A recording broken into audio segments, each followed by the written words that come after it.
And welcome back to the ESL Pro League National Championship European Qualifier. We had yesterday 3 best of ones, and surprise enough, we didn't see any team take a dominant stance. There's no one right now at the top of the standings, and here we enter day 2. There's 2 more best of ones, and the top 4 teams will go into the playoffs tomorrow, and then on Thursday there is the grand finals to see which team will take that one coveted spot to ESL Pro League. But once again, my name is Freddie or Gumirana, and I'm joined by Nari or Samantha. How are you doing today?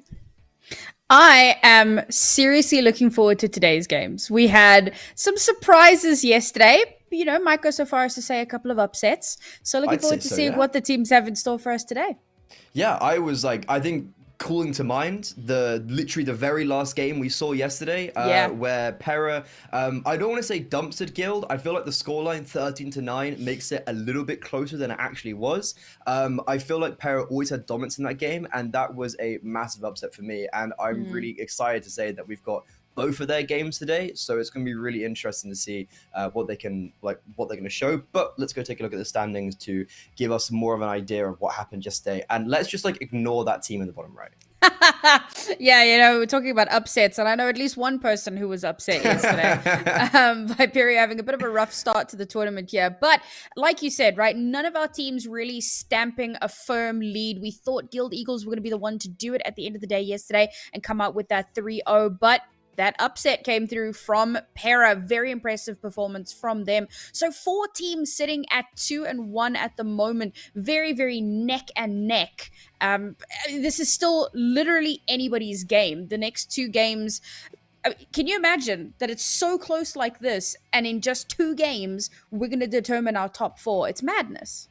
Yeah, if I'm not mistaken, and if I have done my maths and all that jazz right, no one's eliminated. Even though Viperio are 0-3, they legitimately have a chance to go through. I think they have to win both. That they obviously have to win both their games, but Yeah. I also think that they have to have things go their way. I'm pretty sure they need some teams to lose, some teams to win, etc. So that's gonna be really interesting. But let's go take a look at the schedule for the games that we have now and the games that are coming up. So I think these are the games that we have on right now, and you can see at the bottom there our stream at Pera Esports versus Rebels. Both of them, from our perspective, I think surprised us a little bit yesterday, and I'm really excited to see which team's going to come out the gates swinging today. Yes, obviously the other 2 games will be on our main and B stream, and here on the C stream, like you said, Pera versus Rebels, and very much so winning out the games that we did not really expect them to do well. I mean, it depends on who you speak to, right? Yeah, Like I was yeah. on the Rebels hopium, so I expected them to do reasonably well, but I think that much like yourself, a lot of people looked at that and went, nah, that shouldn't go any other way. And they did. They made it happen for themselves. And very much similar with Pera, with a surprise victory over Guild, I nearly said Esports, Guild Eagles, close enough.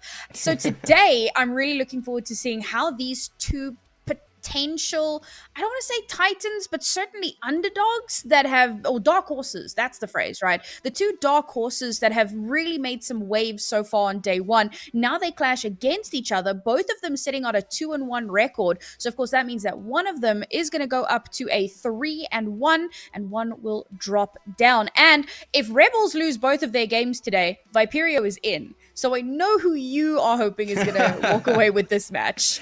I mean, yeah, well, to be fair, Viperio aren't even necessarily in if Rebels lose both their games. It just gives True. Viperio more of a chance. But yeah, I think for Pera, it's not like a complete do or die situation this game. Again, there's legit still a chance they qualify from the position they're in. But I think if they want to really secure playoffs, then you want to be winning at least this best of one or the game afterwards against alternate Attax. But I think how I want to frame this matchup is you've got 2 teams that have achieved quite a lot in the last 2 months that a lot of people wouldn't anticipate them to achieve. Pera are making it to the RMRs. If I'm not mistaken, they actually might be the only Hungarian core to ever make the RMRs. And then on top of that, apart from Dead Fox and Torzi, the only other Hungarians to make the RMRs. And if they make the major, they'll be the first Hungarian core to make the major. And I think that performance recently has been very good from them, literally this week. And then Rebels as well, not only qualifying for this, but by qualifying for this, they also qualified for the Katowice play-ins, which they'll be playing in like 2 weeks. And that was by beating Nine and like Thunderflash and the other, especially Nine. I think these top Polish teams that you would pin Rebels against, and you'd say, okay, I have a chance, but not going to 2-0 sweep them. And I think both these teams have already achieved quite a lot, and making Pro League would literally be like an ultimate cherry on the top.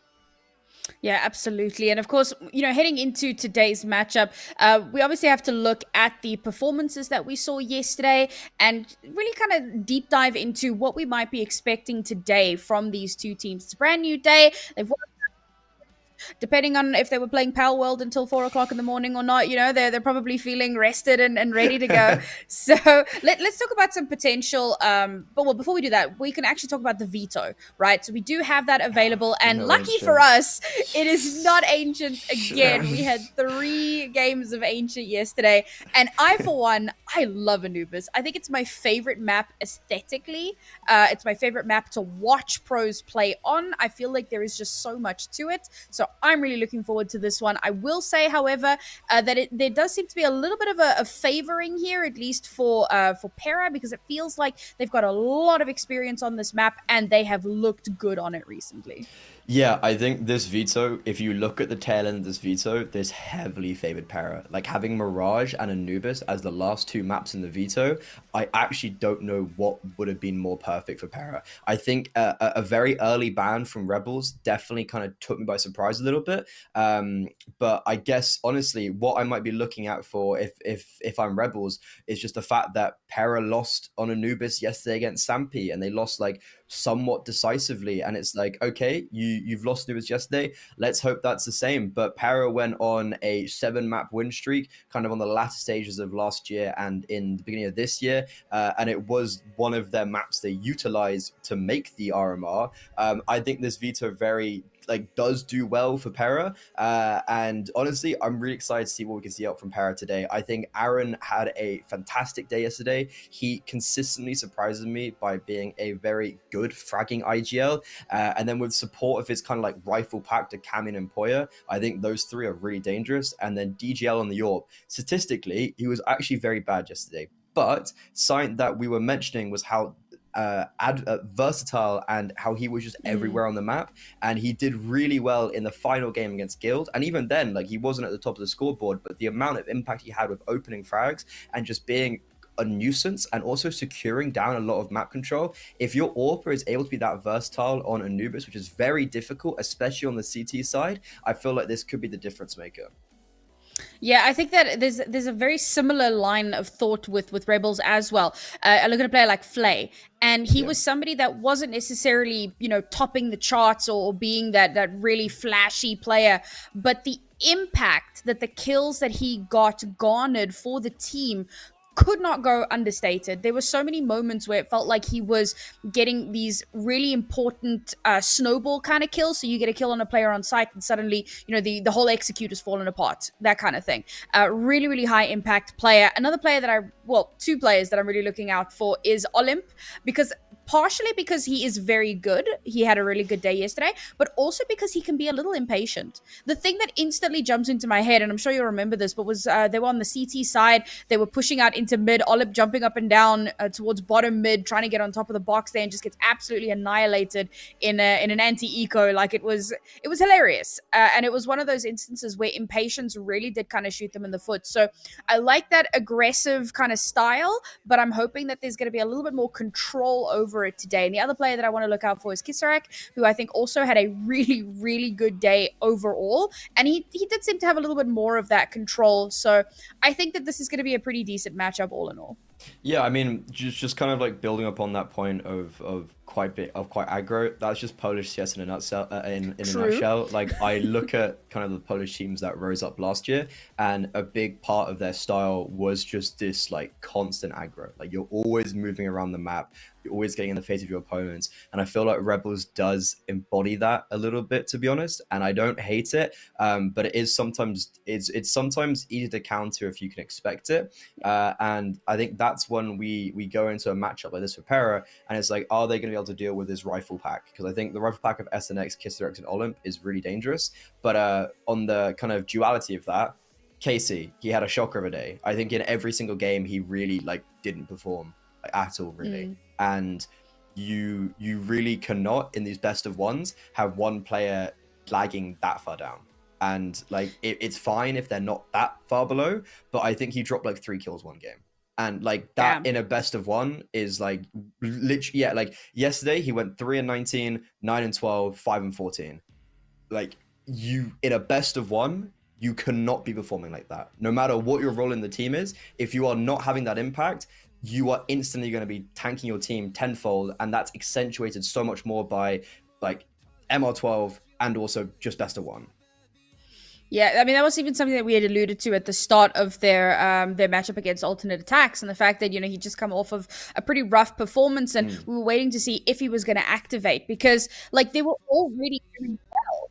So when the player that's not really performing then steps up and comes online, it can make the biggest difference in the world. But here we are, folks. It is our very, very first best of one for the day at the ESL Pro League European Qualifiers. Pera versus Rebels. We kick things off on Anubis. Yeah, kind of do or die for Rebels right now. They're starting on the T side, and they're opting for not much utility. 2 P250s, one on Olymp, one on Kisaragt, and they are getting a good fight here with those P250s. However, it's actually MSN that opens up the kill department, and look how aggressive Pera are.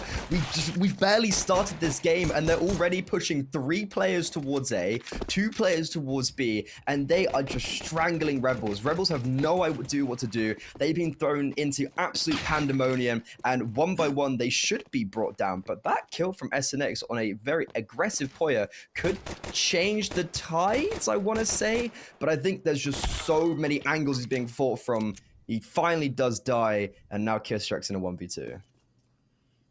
Oh, this could have gone so horribly wrong for Pera, but they do manage to crunch into mid quite nicely. Not getting too aggressive, except for Poya, who decides to just about get into their spawn. Kisarek has made his way over towards the site here. He is heard, position known, will get peeked out towards. If he can just get the bomb down. Best case scenario here. And yes, a little bit of extra cash to take home into the bank. But that's all that they're going to be able to get done in this round. Yeah, I'm going to be honest. Aaron and Pera are not going to be happy about that round. Like, everything went perfectly. You caught them with their pants down. You had 3 players pushing towards A, and the T's on stairs were completely like oblivious that was the case. Because realistically, why would you like be wary of someone pushing both connector and A very early on, especially in a pistol round? And the fact that it went from that having that massive advantage to then a bomb going down and giving Rebels a legit chance in this round, it's going to be, it's not great for Pera, but DGL, because he got a 3k in the last round, has already pulled up the AWP. Yeah, I think that Rebels are really leaning into like the T-sided nature of the map, with a very heavy force here in terms of like upgraded pistols, Mac 10s, a Galil on top. Sure, they had the extra money from the plant, but losing this round is going to put them in a lot of danger. So they're going to have to play this out absolutely perfectly. Already showing a little bit of presence over towards the A side here. Peeks out. It's a good insta-kill, but it does get traded out very quickly. And now Aaron able to drop that MP9, pick up the M4, push back, and now sight free and clear for Rebels, as they will take down Aaron after all.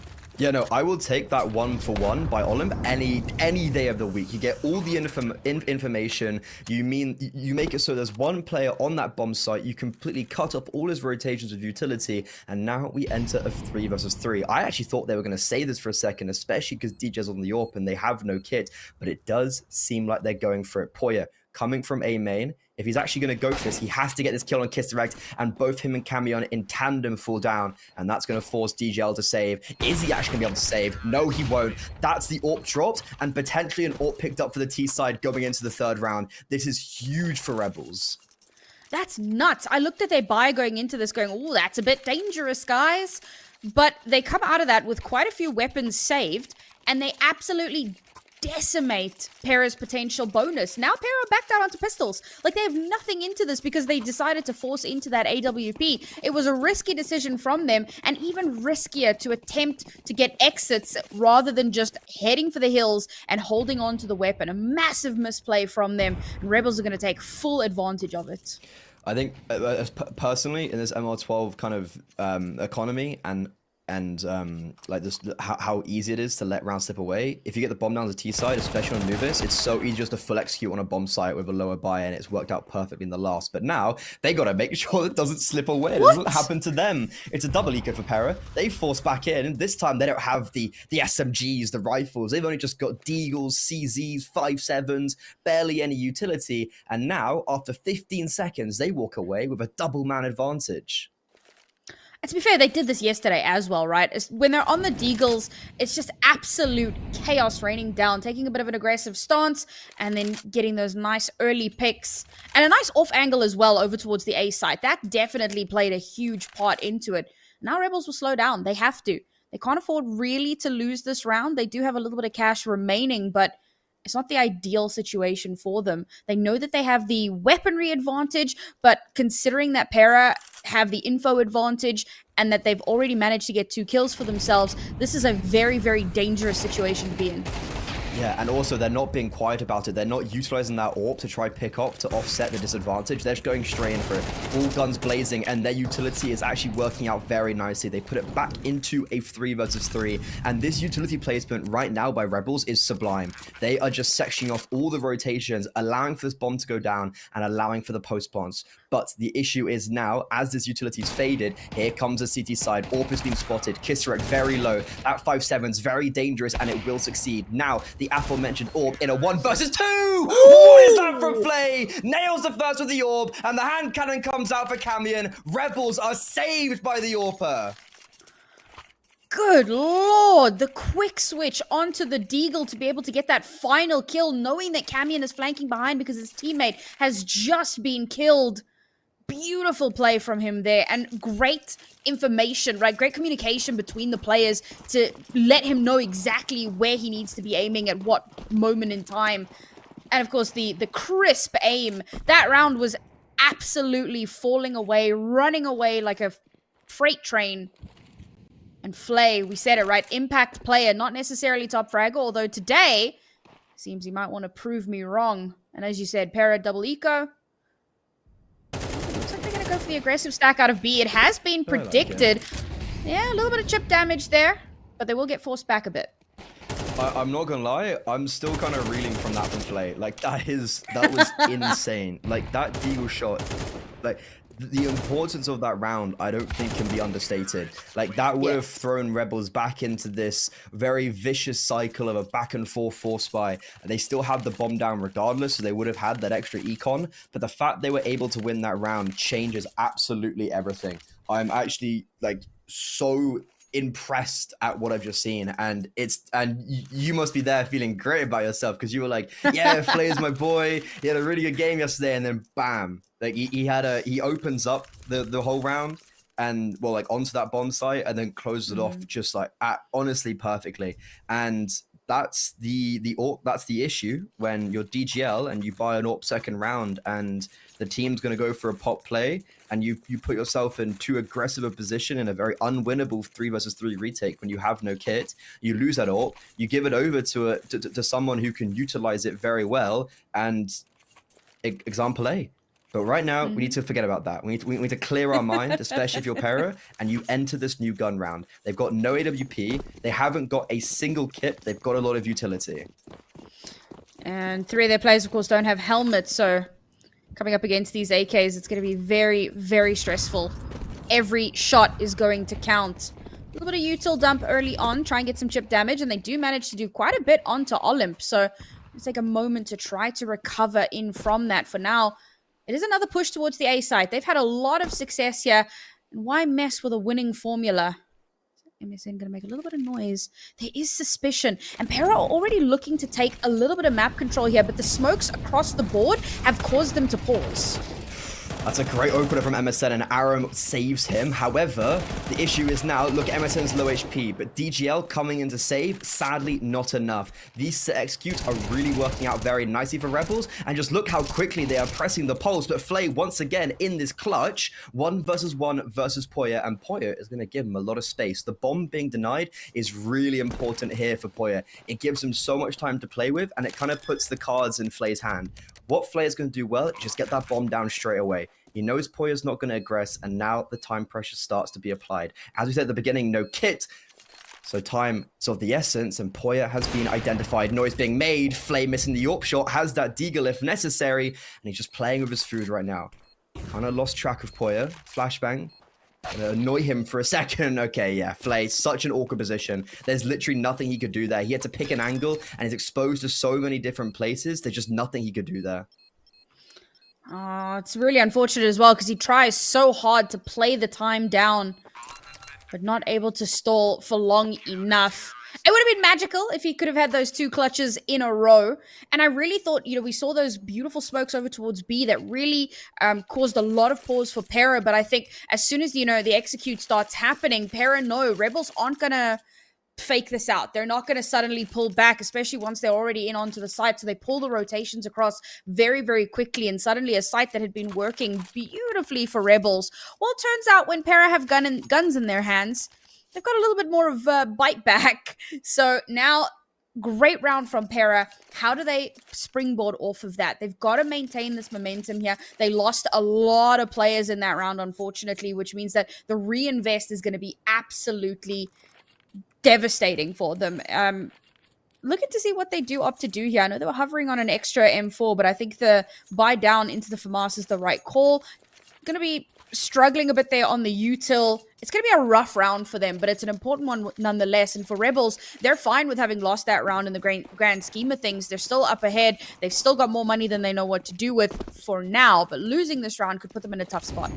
Yeah, Rebels just didn't really get those clean entries in the last round. Going 2 for 2 is not something they've had to deal with. And Pera have been doing very well. They've actually been forced to play a lot of plays towards that A bomb site, because that's where Rebels have basically only targeted. They're moving like rooks. They're going to one place and one place only. And it seems like they might actually do it again. And you can see with Pera's position, they're like, surely not. We're stacking 3 players towards B. Surely they go towards B. But right now, it looks like they want to pop through the smoke, and MSN's going to be in a whole world of trouble. Is there going to be a flashbang? Nope. Olymp, this time the entry is way cleaner. And look, because there were those 3 players very anchored towards that B bomb site, you've got Aaron stuck on an iceberg by himself, but there's no utility towards camera. So those players are able to flood in. Unfortunately, they are flooding into their death, and this is very clean from Rebels. I loved how they were holding each other's angles so well there. There were a few moments where I look at a player and I go, yeah, he's dead there. And then Flay is like, nope, I'm watching that angle. I got you, homie.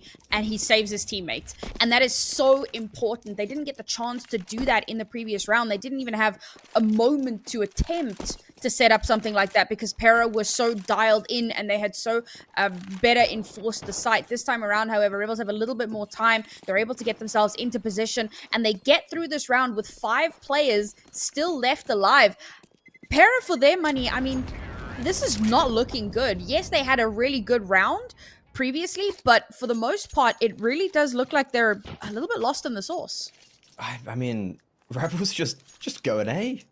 There's really not too much to say. I think what I was thinking last round is that, especially if you're playing 3 players quite heavy over towards that B bomb site, I would have loved to see some aggression. And I think that's the difference with a great Anubis team and an okay Anubis team, is your city side aggression and taking that map control. You have no pressure towards middle. You have no pressure towards the B bomb site. You've literally not even got util being thrown. I think there was a mid smoke thrown at the beginning of the round, and that was it towards middle.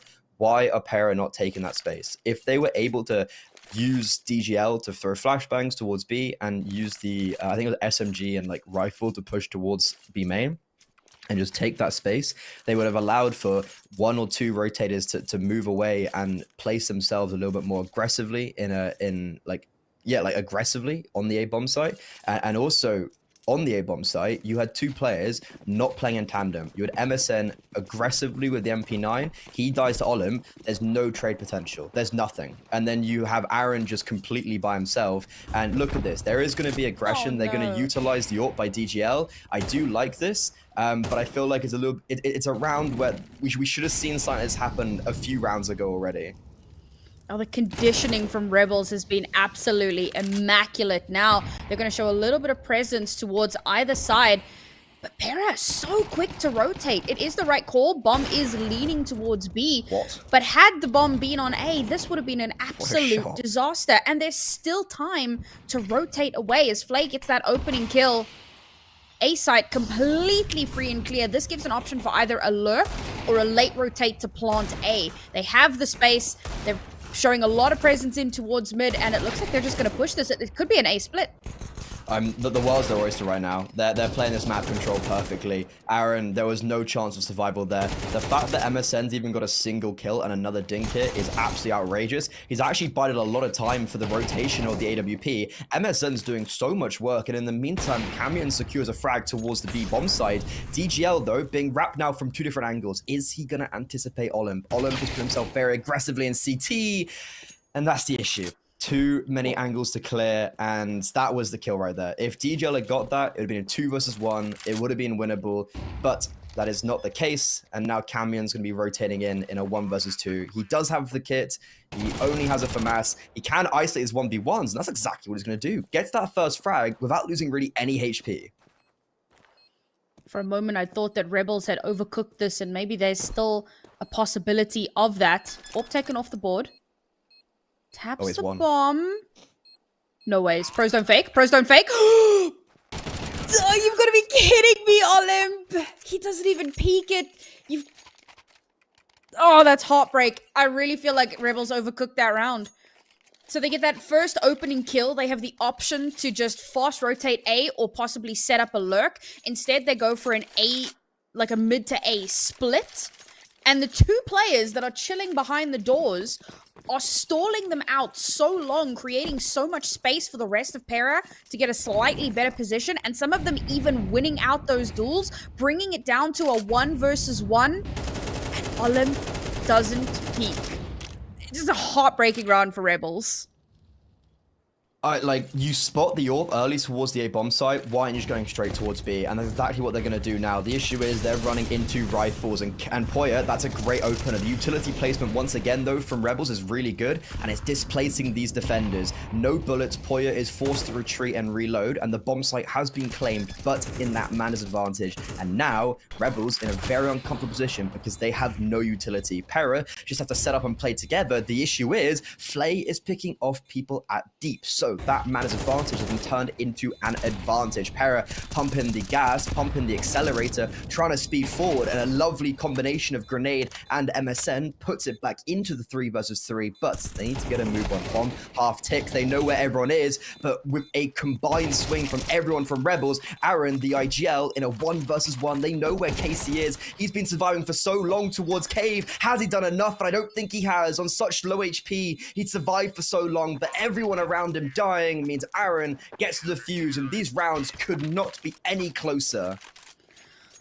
That was actually such a fun round to watch. I loved it. Those first 2 kills, Rebels decide they're not going to muck about like they did in the previous round. They're going to commit to the site. Bomb gets planted. You got one player on an island in the middle of the site. A little bit of cover afforded to him and some smokes to try and deny some sight lines. But I love the dynamic smoke changes. I love that combination. The fact that you can throw in the HE, clear out a bunch of space, and then follow up with a beautiful kill that allows the rest of your team to push in. And Aaron, down to that 1 versus 2, still being able to clutch that out. Incredibly impressive from him. Now Rebels find themselves on the knife edge. They're still able to force into this. They've still got a pretty decent amount of utility, but losing this round will lose them the lead, and it will also lose them their bank. And that is a beautiful opener from DGL. Lovely angle hold. And it's Olymp, who has been a hero for them in the past.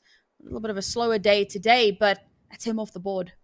He's had a slow day, but he's had a lot of entries, and this time he gets way too overconfident. In the meantime, lovely aggression on the B bomb, so it's exactly what I was calling for, but there is no rotations. The back of that, and DGL unscopes at the worst time. Is going to dodge all their incoming flashbangs, so still is able to hold down this choke point, and in the meantime, Kisserect forced to try and make a bit of a risky play, try to take matters into his own hands to offset that deficit, but unfortunately that is going to be his downfall. And now Casey and Flay, as you rightfully have said, are in a very uncomfortable position. If the bomb doesn't go down, their economy has been squashed, and this really contentious early game kind of falls out of their hands.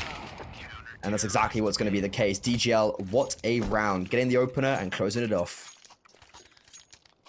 be honest, I'm not 100% sure why there was a player running through water back towards B when Bomb was still making its way over towards A. It was a bit of an odd position to be in. I suppose maybe you're trying to sell a fake rotate. Split up, get damaged, just like at that stage, just damage. Like you've kept the economy so low for so long.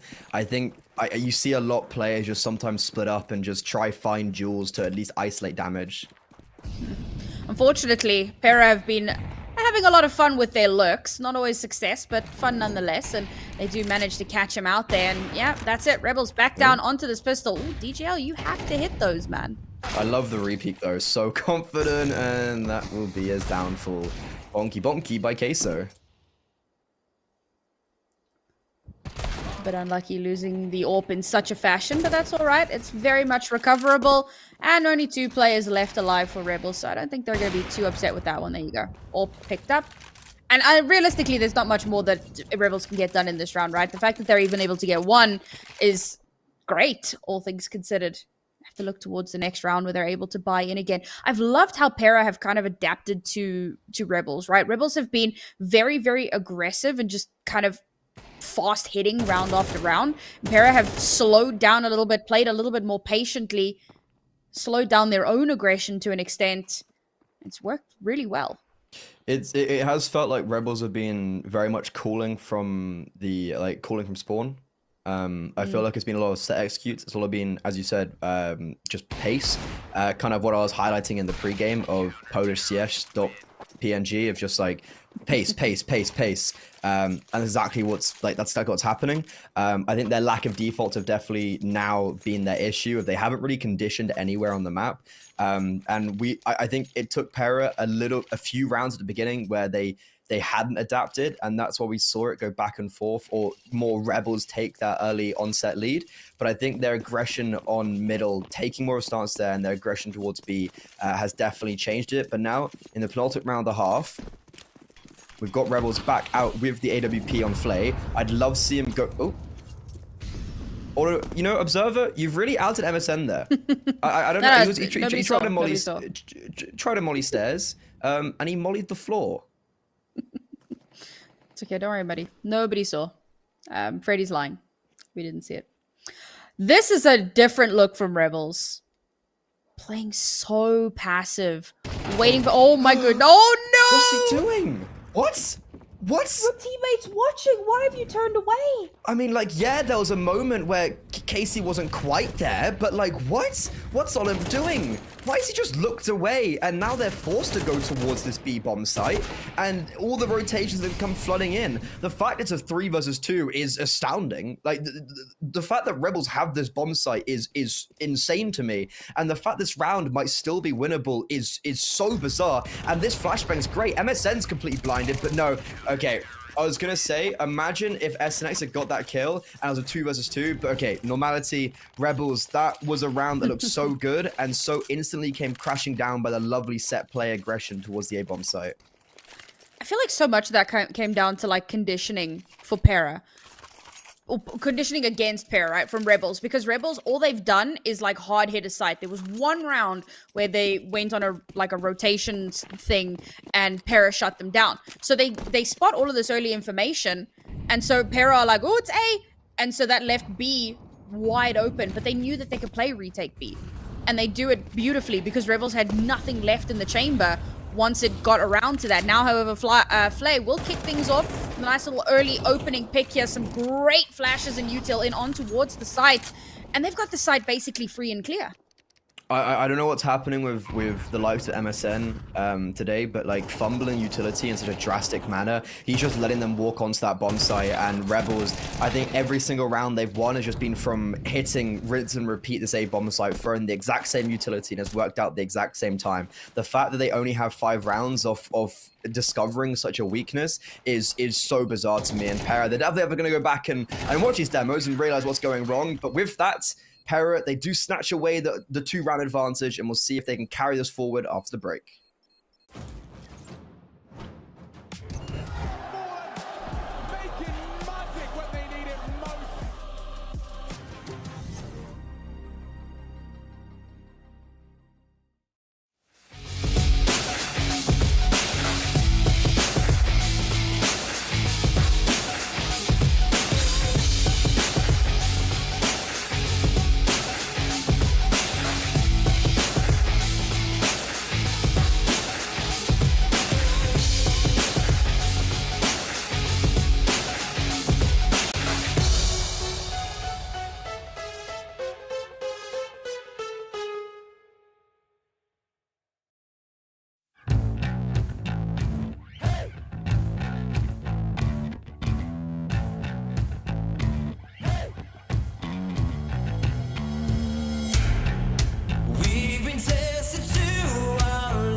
Well, that first half went by a lot faster, I think, than we expected. A lot of aggression, a lot of crazy plays, but it ends off at a 7-5 half in favor of Pera. Despite Rebels having a really, really solid start to the map, they did start to lose their ground a little bit, lost a couple of rounds that they maybe should not have.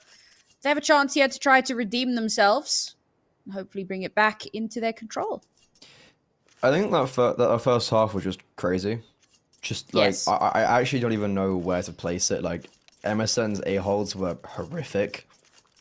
I think that A-bomb site is definitely a massive issue they need to look at. But also, on top of that, you got to give props to Rebels with their util usage. I'm pretty sure we identified this yesterday with their specific game on Ancient of just like how good their util was and just like HE usage, chaining flashbangs and whatnot. And I feel like that whole T side, wherever they went, they really did have good util. And I'm interested to see how that correlates to like CT side now. And we saw definitely impact from Flay and DGL in instances, but I feel like they were both fleeting, and I'd love to see DGL now get quite aggressive with the AWP on the D side when he's able to pick it up. He had it quite a lot. He just wasn't really able to do too much with it in like kind of a continuous fashion.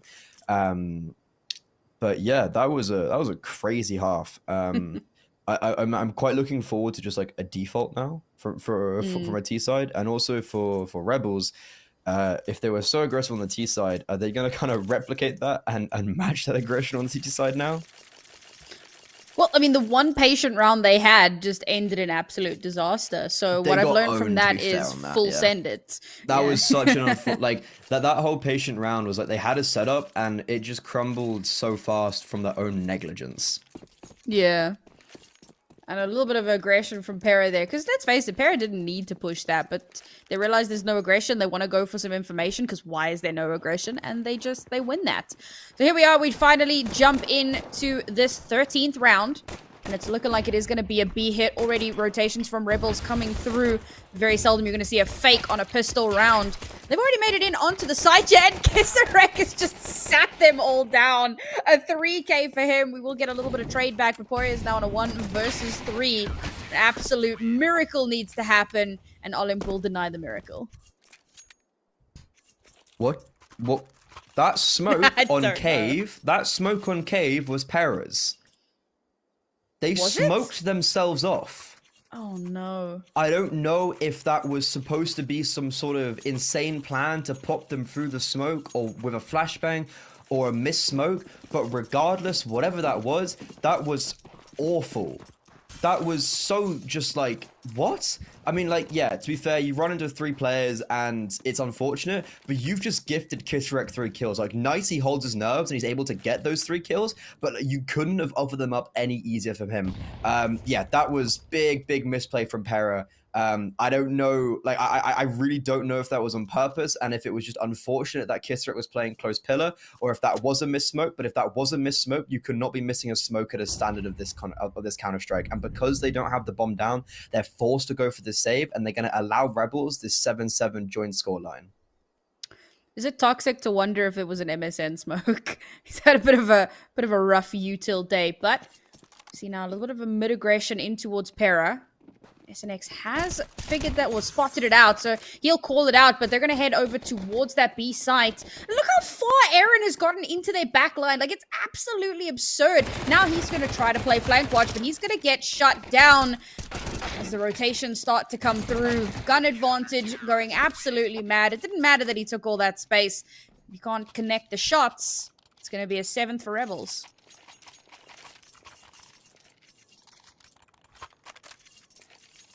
I'm still wondering how Aaron got there. He just walked up. They got so much space, and it was just like, where are they? Everywhere. But no, a bonus round coming in for Rebels. They still only they actually have a pretty decent, they have a very good buy actually. 3 primary rifles, FAMAS and SMG. Pera with a full AK setup. They're going for just a very classic default. Great nade, very good nade early onto that CT side, but they're going to replace one back to DGL. And even though he was in position to receive those grenades, he didn't actually do too much damage, but there is chip across the map inflicted back and forth. And I think right now it's going to be Pera trying to take some space towards mid. They're using a lot of utility. However, they're not actually, there's literally no one here. So they're expending quite a lot for no real reason right now. Yeah, there's very little follow-up on that util. Thankfully, you know, Rebels are holding a little bit further back. But as you say, they have used that util. Now they've managed to take the space, and that's great for them. But they have almost nothing left in the chamber to get them through. Bomb's going to rotate over towards A. Looks like they might just try to push in there. They have installed Camion in a good spot to try and catch out some rotations as Poria will get the first opener. And it instantly pulls rotations. Only one player left towards the A site. They will realize, however, it's not going to be the B hit, so they can get themselves back into position. Pera slowing down massively, but so much space for this split push towards A. And Camion, such a well-placed microphone deep in enemy lines, now joined up with Poya. He's heard all this information, and they're just waiting to see if one more player is going to walk into their crosshair. In the meantime, this comes down to these entries. These entries need to succeed. They haven't got the kill yet. They've done a lot of damage to SNX, and in tandem, both A players will fall. And now, with mid completely under wraps, Rebels are going to be forced to save. That one kill from Poya changes everything. Even though Pera had insane map control that like very early on, they had no real util to work with. And Poya going for an aggressive fight like that, that could have gone either way. I think if he loses that gun battle, the round is actually like, you lose the percentage to win by like 50%. But you get that kill and you times your win percentage by like 20, right? It's a very high risk, high reward play that I'm not a huge fan of, completely isolating yourself and going for a duel. But it works out, and when you're in a very close game like this in a best of one, sometimes you have to take matters into your own hand. I think the potential for setting him up as a lurk was there, but maybe gets a little bit impatient and doesn't wait for the time. And then, of course, they install Camion in such a good spot in mid as well. So there was a lot of potential for like late rotate or catching off late rotates or flanking in behind. And yeah, with Poria pushing out like that, getting that first kill, it does give them a huge opportunity. And then Pera winning their opening duels over towards the A side as well. And that early chip damage also made such a big difference, allowing them to swing out and get those kind of final cleanup kills. We are going to have a tack timeout once again here from Pera. I think we've seen more tack timeouts in this game than we did in the whole day yesterday, which is wild. But it's good to see that they are going to slow things down a little bit. I love that they are playing a really solid default. The problem is that, for the most part, Rebels have looked really good at reading into it. Barring that last round, of course. Pera are going to be very happy with that one. So take the time out, find out what worked with that, and how do they replicate it. They know that Rebels is going to be in a really tight spot, or they'll predict that Rebels should be in a tight spot economically. So winning this round will set them up for that double digit. Yeah, big swing round. Plays out with the AWP. Getting aggressive in middle right now, I'd love to see him take the space. The Molotov's going to come on his feet, it's going to push him forward, and he's taken all that space with him. In the meantime, Pera are trying their best Rebels impersonation, and are they just going to go straight towards a bomb site? That nade's going to land on Olym.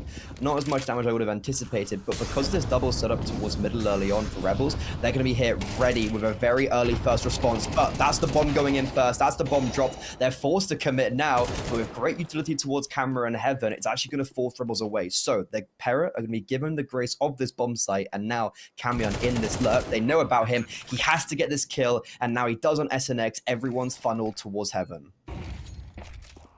Despite some good openers to slow things down, Rebels aren't able to completely stem the tide.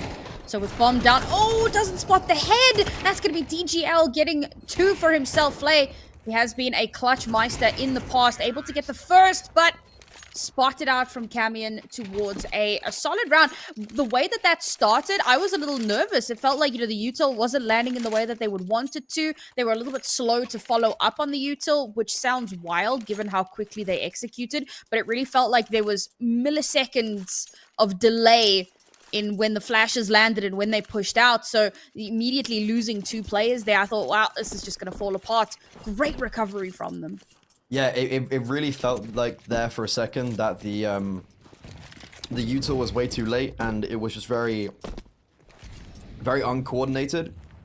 And especially when you lose the first 2 entries, and like everything's looking quite dire, the fact that Rebels just relinquished that bomb site so like meekly, especially when you've got two players in close proximity able to rotate from middle, that really surprised me, and that's gonna be their downfall. And also the fact they left SNX completely all by himself in middle and funneled themselves towards heaven just made it so that that one frag from Camion changed everything. But on top of that, it was a great double kill from DGL. I feel like if he wasn't able to acquire those 2 kills when they were close on that bomb site, it could have been a different story.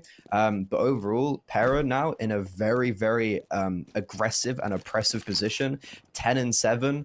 They're like going to build up economy from this round, and if they're like, honestly, I think they're in a great position here. Like everyone's seeming to have impact. It feels like everyone right now on Pera is doing quite well and playing their role aptly. And Rebels just taking a full fat second, reminding me of the old LDLC strat where they used to call like on T side, just everyone sit in spawn, just, you know, talk things over for a second. And it's almost like they've just taken a tactical pause right now, Rebels. Yeah, you actually find very often teams take tac pauses on pistol or just before DGL. a pistol round. You know what? 1 kill to take it home? Sure, why not? But a nice little 4K there for MSN. And yeah, very often, you know, teams would take a timeout on a pistol round so that they could continue talking through the pistol round. Very similar thing there, like you said, right? Take a moment to just chat it out and see if they can come up with an answer. I actually wondered if they just wouldn't push it. We saw that yesterday where one of the teams was just like, you know what, we're just not gonna. But at this point, I don't even know if that really makes the biggest difference in the world economically. So rather try and go for it. They do manage to get 1 kill, but that's all it's going to be. Double digits secured now for Pera, and Rebels still on that knife's edge. Still able to force in, but knowing that if they can't get results here, they're in serious danger. The HE is big! Kesserek gets one while blinded, but is instantly traded out. Or trade onto Casey, rather. 4 versus 4. I loved the aggression, but it didn't get as many results as they would have wanted. I think considering that there was a double swing from stairs, I think a 1-for-1 there is like they've been lucky to get away with everyone, especially with Olim trying to poke and prod towards the A bomb site. That could have got a little bit dangerous for him. It was a very nice set play from Rebels that didn't really go the way they wanted to, but they haven't come out of it like completely destroyed. So they've still got a footing in this, but this interaction in middle is going to change it all. Oh no, SNX gets caught with his pants down, gets caught with utility out. You can't be doing that. Such unfortunate timing from him. And now Flay, same position. Will they expect this? He has to get both here. Like the bomb is on Camion. If he's able to drop, or on DGL rather, if he's able to drop the bomb here, it's huge. He's seen that they're still here. He can hear them scoping. He can hear them moving around. If he gets 2 here, the whole round completely changes up. But I think if he gets 1, that's not going to be enough. And Pera just changing up. Yes, it's all been heard. There's 1 player here, very deep. Bomb's going to get planted. If I'm Rebels, I'm full saving right now. Oh, well, there you go. Lost 1 player already. I think that if they... Flay. I think that if they don't lose 1 there, there's potential to try to crunch in. But to lose both, and now Olymp not even going for the save. Maybe. Looks for a little bit of a cheeky frag there, but rather going to hold on. And he's being hunted down. Pera, no, they've in the driving seat completely here. 1 gun is going to be denied. They know where he is. And this is the right call. You know what? Send 1 person to hunt. They don't get results. That's fine. Everybody else, just chill. You don't want to give over more than you absolutely have to. They can't take that weapon away, but that's okay. It's an 11th round for them. And winning this next round puts them on to match point. So they're going to be feeling comfortable and knowing that Rebels are... Oh, they still tried to hunt that, huh? Timing wasn't on their side, but they tried. Yeah, honestly, the fact they had 3 players alive, like when that bomb went down, I don't understand why Flay is going for it. I can get Kisserek, like he just kind of got domed, to be honest, unlucky. Like he probably should have taken the initiative to move away a little bit sooner. But the fact that Olymp's the only player to survive, it means this round has just no legs on it whatsoever. Obviously, there's a world. Like, you never want to count it out completely, and this is a nice set play. The flashes are good, but the issue is the flashes go very deep there. The flashes are made so people, if they're at the back, get blinded, and the fact that Poyer and DGL get so aggressive, that actually plays into their hands, and now they're just cleaning up. Yeah, they might catch one off with a 5-7, or nope, they won't. But this is going to be Pera taking match point, securing playoffs, and I think Rebels potentially bowing out of contention. 1 in 3. I think they have to win the next one, and even then, it might still not mean they make playoffs. But Pera, it's a good day for them. Or not. Ooh, SNX okay. 1v5? Nah. That would have been awesome. I thought he was just going to die there. And I was like, ooh, goody. Manages to take a weapon away. A second one. But nope, that's all he's going to be able to get done. Still not bad for an eco round, I suppose. The problem is we're at that kind of too little, too late stage. Series point here for Pera. Rebels have struggled in this half, only having managed to pick up 2 rounds so far. And not really getting much else, right? And this, I mean, that is the T-sided nature of this map. It's a little bit more equal over time, but still definitely a favor there. And Rebels just could not capitalize enough on their own T side. Now it's do or die. They have to get 5 rounds in a row to take us into OT. Limited on their utility, already having spent a little bit very early on, already taking a little bit of chip damage, already losing Flay. And that could very easily be round.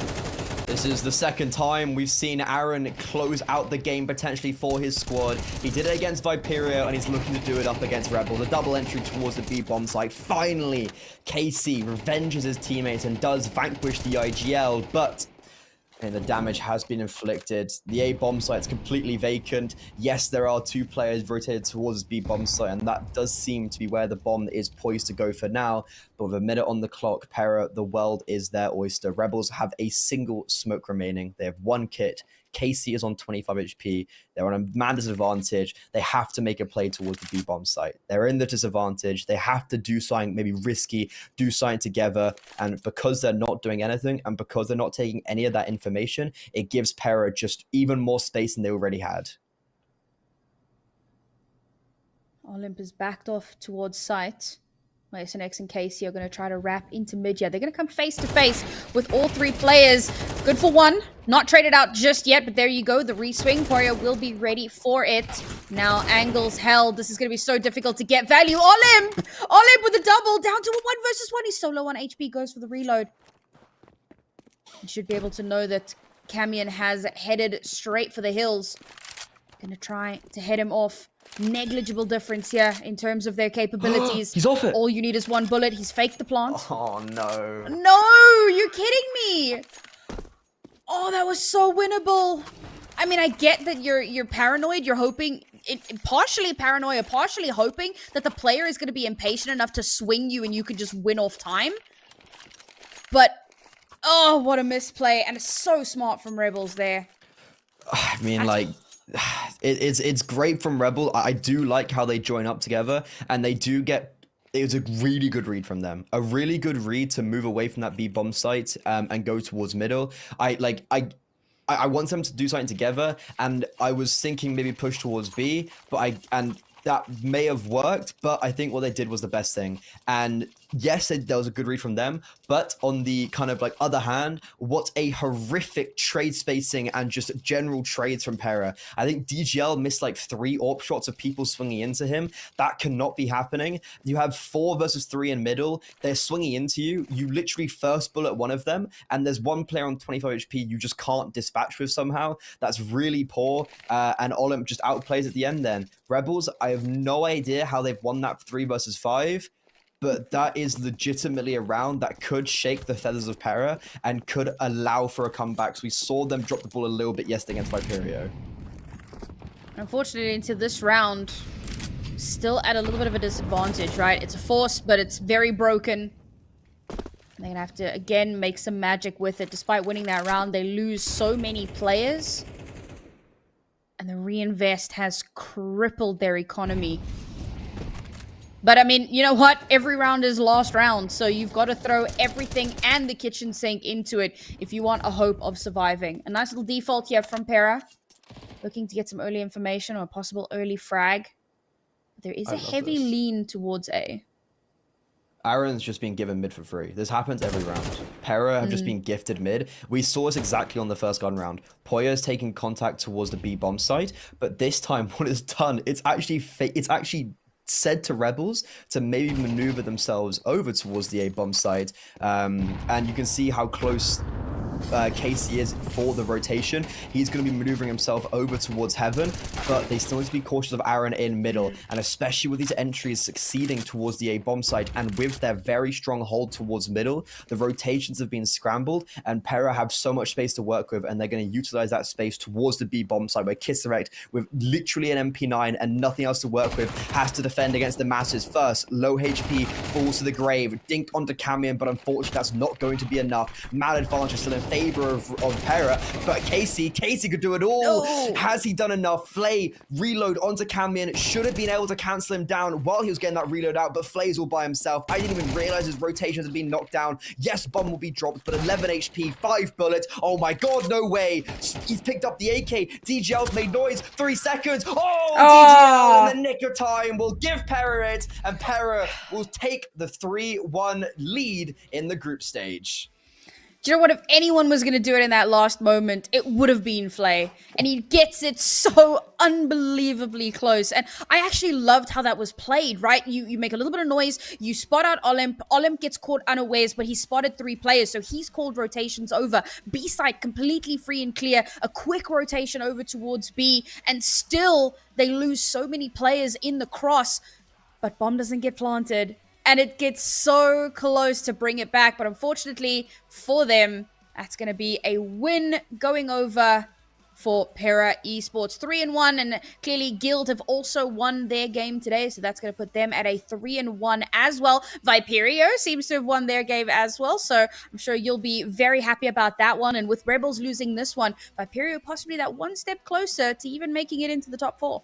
Yeah, no, it 100% makes it a lot more winnable. If I'm not mistaken, Regan, what was it? He went 21-3 at the half of 144 ADR. You know what, wow. Regan, he's just the GOAT. Like, 20 years old, GOAT. 13-2 to Viperio. That is a dominant score and a half. And if I'm not mistaken, I think the alternate Attax game did also like end literally the second. Yeah, so that was Guild winning 13-6. So alternate Attax are 2-2. Yeah, so if Pera win this next game against alternate Attax and Viperio win theirs, there's going to be a lot of teams on 2-3. And I guess the same goes for like, yeah, this is crazy. We could have an insane amount of teams on 2-3 at the end of this. But that is Pera going 3-1, so they're going to be joining Guild, and they're both of those teams now will be securing playoffs. So you've at least got 2 teams out of the 6 that are making it out of this group. Who will be the other 2 joining them? Next up, we have Pera versus alternate Attax. It's do or die for alternate Attax. Let's see if the Hungarians will budge, and we'll find out in about an hour's time.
call it a virus, but we call it the antidote. It's an answer to silence. The future is here to revolt.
Your destiny, slay your enemy, raise a legacy.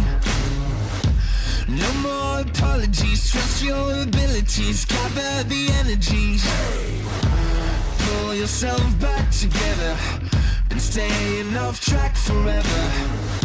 Child of the nation, will seek redemption, time for salvation. Today is meant to be a day of victory, time for history. Reverse the tendency, fight the entropy, channel your rivalry. You're praying for fortune to come, you're hearing the sound of the drums. It's too late to backtrack, but pack your bag now. Keep your feet on the ground and stand up. You've got what it takes to fight back. Don't stop until you black out, out. Stand up, you've got what it takes to fight back. Don't stop until you back out. Give what you got, show them how to make a miracle. Stand up, you've got what it takes to fight back. Don't stop until you back out. Give what you got, show them how to make a miracle. Go save your team, be a hero. Take home the cup, be a star. They waiting for you, take aim, shoot your arrow. It's your time to shine, show them who you are. Stronger, gotta go faster, gotta get better, gotta work harder.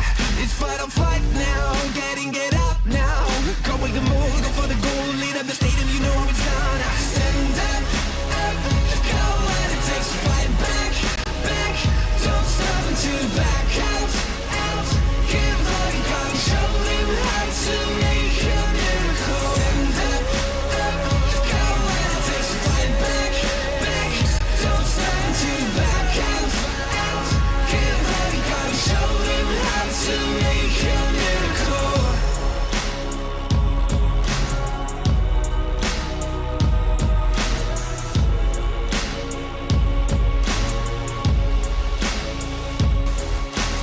Stand up, you've got what it takes to fight back. Don't stop until you black out. Stand up, you've got what it takes to fight back.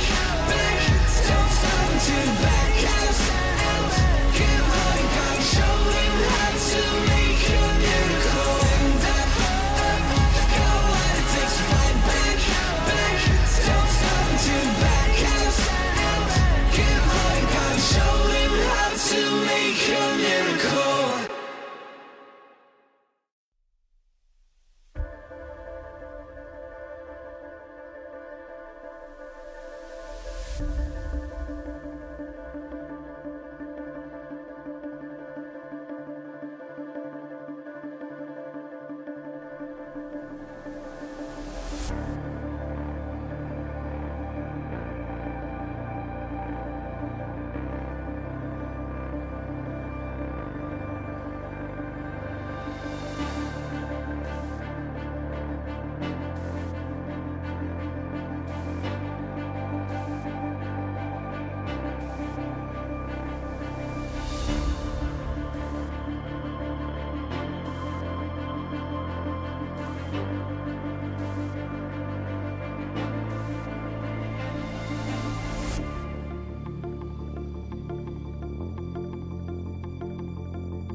That's why they all been on me. No guts, no glory. There's no need to go begin. I don't comprehend and I do not pretend, cause when I'm coming it's to win. You either got it or you don't. You either bought it or you won't. You either wanna give it everything or you wanna cry about a soul. I'ma say it from the jump. Mama ain't raised a chump. My mama raised me to persevere if I'm ever here in a slum. Cause nobody starts at the top. You do your part and you better buy. Working hard each and every day, even though some days it get hard to watch. But you gotta trust the process. Grind hard, don't you ever quit. It's a must, you see the progress. Gotta ball till you get it hit. They can never do what I could do, cause they on the same stuff. If you doubt me, then I'm coming to show them what I'm made of. Yeah, always showing your integrity.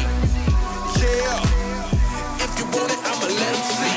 No guts, no glory, not a part of my story. I'm going hard for that trophy, that's why they all been on me.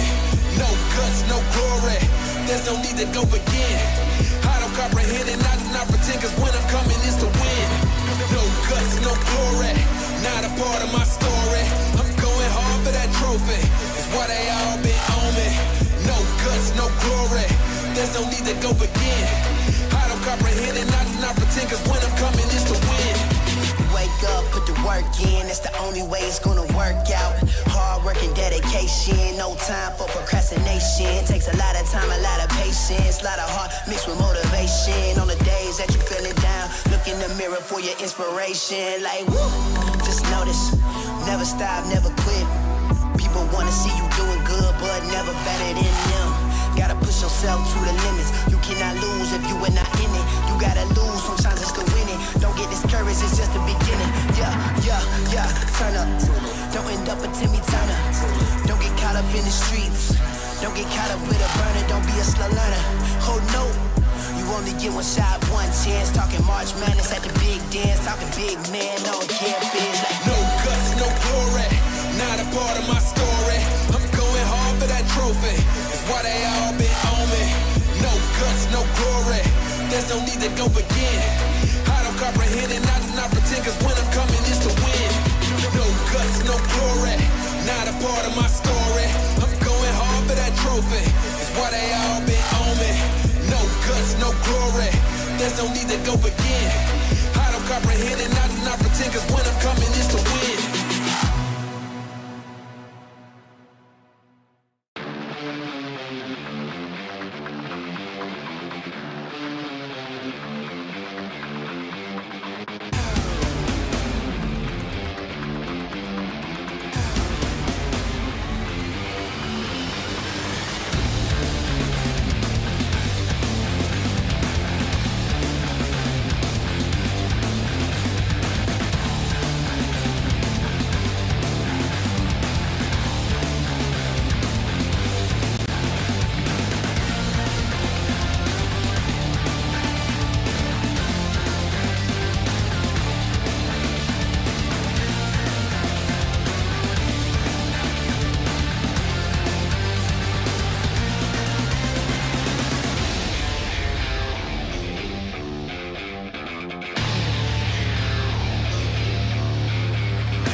From the back roads to back streets, I see you foes trying to trap me, but I don't run like a track meet, even though I'm number one like an athlete. In the way I maneuver around you and through you, I'm coming and I'm bound to pursue you. I'm everything that you knew of, plus more. What's in store is I'm about to get to ya. Sleepless nights, better think this twice before you step to me and come and speak with strife. There's a lesson when you reach my life. It'll be chin checking and I'll teach you right. Plenty tried, plenty failed. Too many times I've seen plenty bail. And there will be no surprise what I'm about to do when you are looking through my eyes.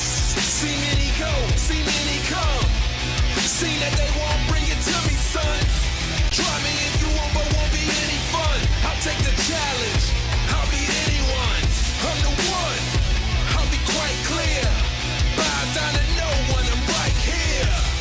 I get it in, I don't fight fair. And guess what? I'm your worst nightmare. Cause I ain't taking no losses, and I don't even care what the cost is. Are you prepared for the forces I'm about to bring? Cause I'm the boss of all bosses. I penetrate your thoughts and fill them with doubt. You gon' feel where I'm coming and feel what I'm about. If they come in with the drama, I'm wheeling them out. Cause I ain't about to have somebody here stealing my clout. I keep my friends close, enemies closer, cause that's the way it is and the way it's supposed to be. Anybody can see there's only room for one, and that one is me. Plenty tried, plenty failed. Too many times I've seen plenty bail. And there will be no surprise what I'm about to do when you are looking through my eyes. See many go, see many come. See that they won't bring it to me, son. Try me if you want, but won't be any fun. I'll take the challenge, I'll beat anyone. I'm the one, I'll be quite clear. Bow down to no one, I'm right here. I get it in, I don't fight fair. And guess what? I'm your worst nightmare. I'm your worst nightmare. Are you prepared? I'm your worst nightmare. I know you scared. I'm your worst nightmare.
And welcome back to our final best of one. I'm not gonna lie, these have just shot by. Like best of ones, we've seen so much action. It just happened. It's gone, and now we're in a position where one team has secured playoffs and one team is fighting for survival. And even if they win this, that might not actually secure playoffs. Everything is up in the air. We're going to be looking at the other games, what's going on, because that's all to play for right now. But as always, my name is Freddie Ogumirana. I am joined by Sam on Nauri, and let's get into it. The final best of one of the group stage for the ESL Pro League Season 19 National Championship European Qualifier.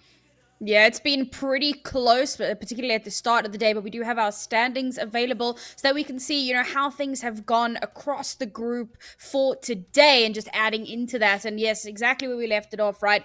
Two teams sitting on 3 and 1, two essentially confirmed teams, while two teams sit at 1 and 3. Everything to play for them to try to claw their way back in. And of course, two teams on the knife's edge, on the very precipice of confirming themselves a spot. It's still so very, very up in the air at the moment. And I love that Pera is one of the teams that are up there, because they came into this as a team that we didn't really have the highest expectations for, but they really have surprised us massively. So I'm looking forward to seeing how they're going to do for the rest of the tournament. Hey, I'm not taking the credit here, but I did say they were having pretty good form. Yeah. But I think what's really important now is we actually take a look at who's playing who, because that also does matter going into this. So we can take a look at the schedule right now. So remember, you've got Viperio and Rebels that have to win. Guess what? They're playing against each other. Whoever wins that game basically secures who gets eliminated and who has a chance of playoffs. You have Guild versus Sampi, and then Pera versus Alternate Attacks. These, it's a little bit different, where you have Guild and Pera where they're chilling. They're playing for, I guess, seeding, right? Going into playoffs, are they going to be first, second, whatnot? And then you've got Sampi and Alternate Attacks where if they lose, they're not necessarily eliminated, but if they win, they're secured. So if both Sampi and Alternate Attacks lose, there's going to have 3 teams, both 2 and 3, and that's going to come down to round difference, I would assume. So one team is going to have to bow out in the most unfortunate way possible. Yeah, I think that the first one, I stand under correction, but I think the first line is then the head-to-head. So who did you lose to? Who did the enemy team not lose to? Good. And then that's usually, I think, how it goes. But either way, right, it's down to the wire. It's neck and neck. And that's why, we talk about how it's these early matches. And so if you lose one, it's not the end of the world. But if it does come down to that tiebreaker, it can make a massive difference. But we are going to head into our very last best of one, not just for the day, but for the, group stage as a whole. Pera versus Alternate Attacks. And as we said, this is an important one for Alternate Attacks to come out on top of. For Pera, they're not too stressed out if they lose this one. They should still very easily, we said it right, confirmed. So they'll still be in that top 4, easy peasy as you like. But for Alternate Attacks, this is really their last lifeline to stay in this, particularly depending on how Sampi do in their matchup. Yeah, and it's actually quite surprising. So if you look back at last year, Alternate Attacks were consistently vying for top 30 place, and now they've completely rechanged their whole identity. New IGL, Freeze has taken it over because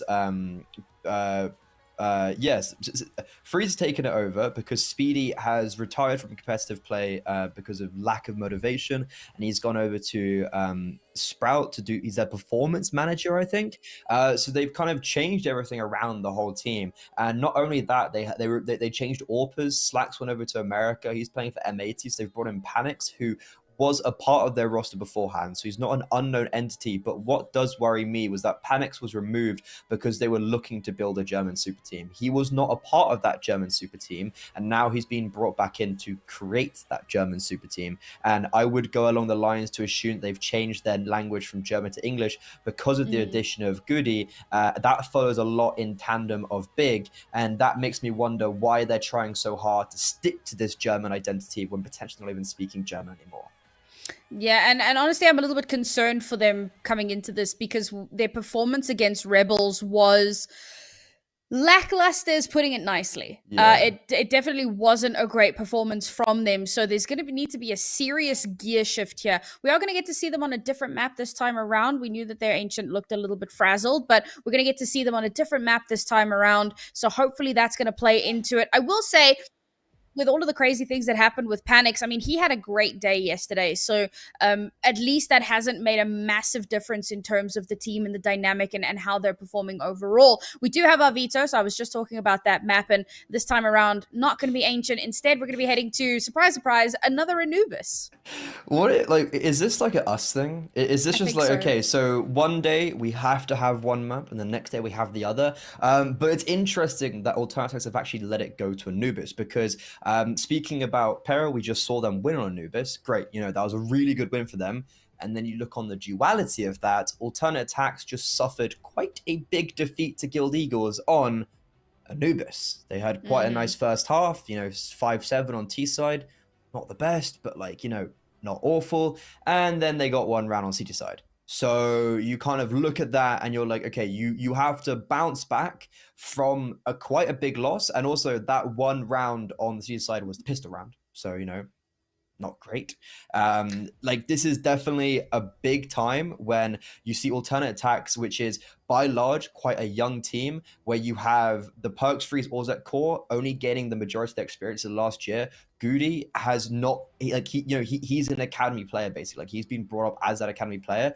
He's 18 years old. They're having to bounce back in 20 minutes, replay the exact same map, and it's for salvation.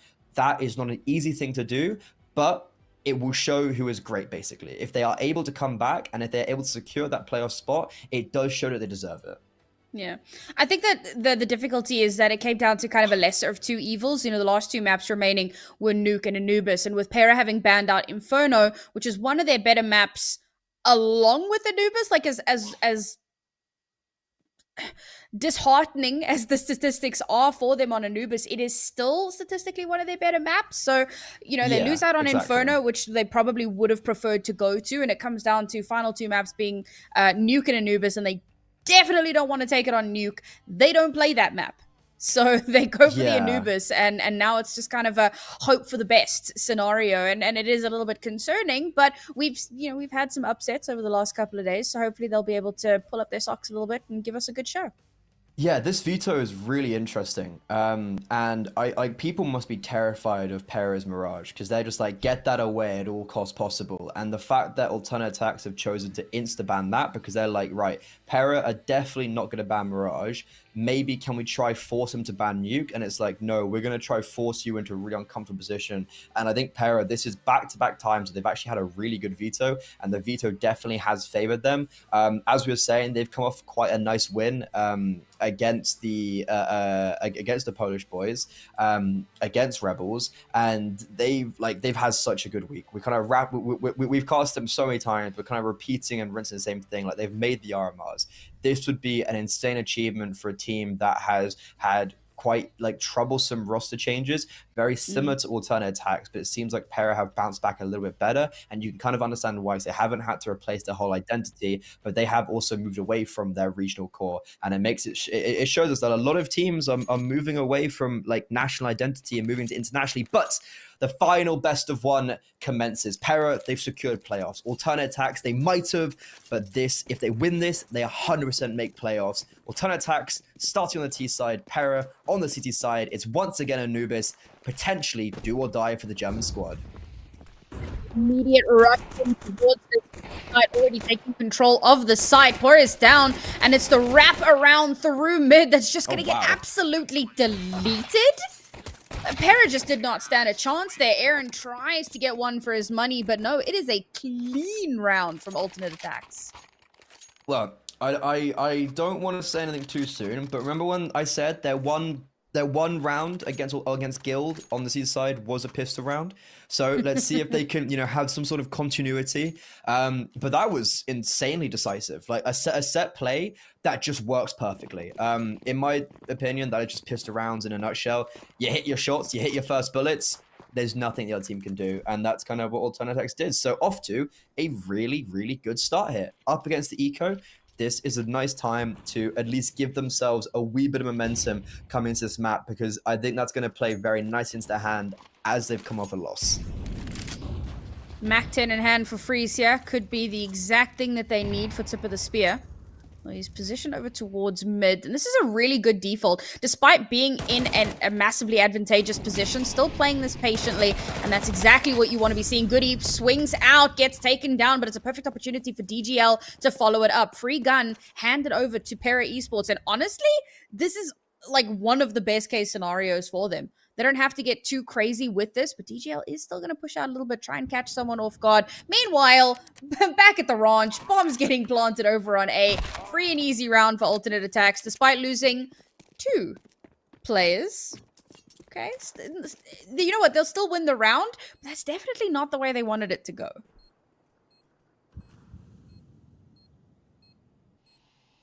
Yeah, no, this is actually a really shocking good round from Pera.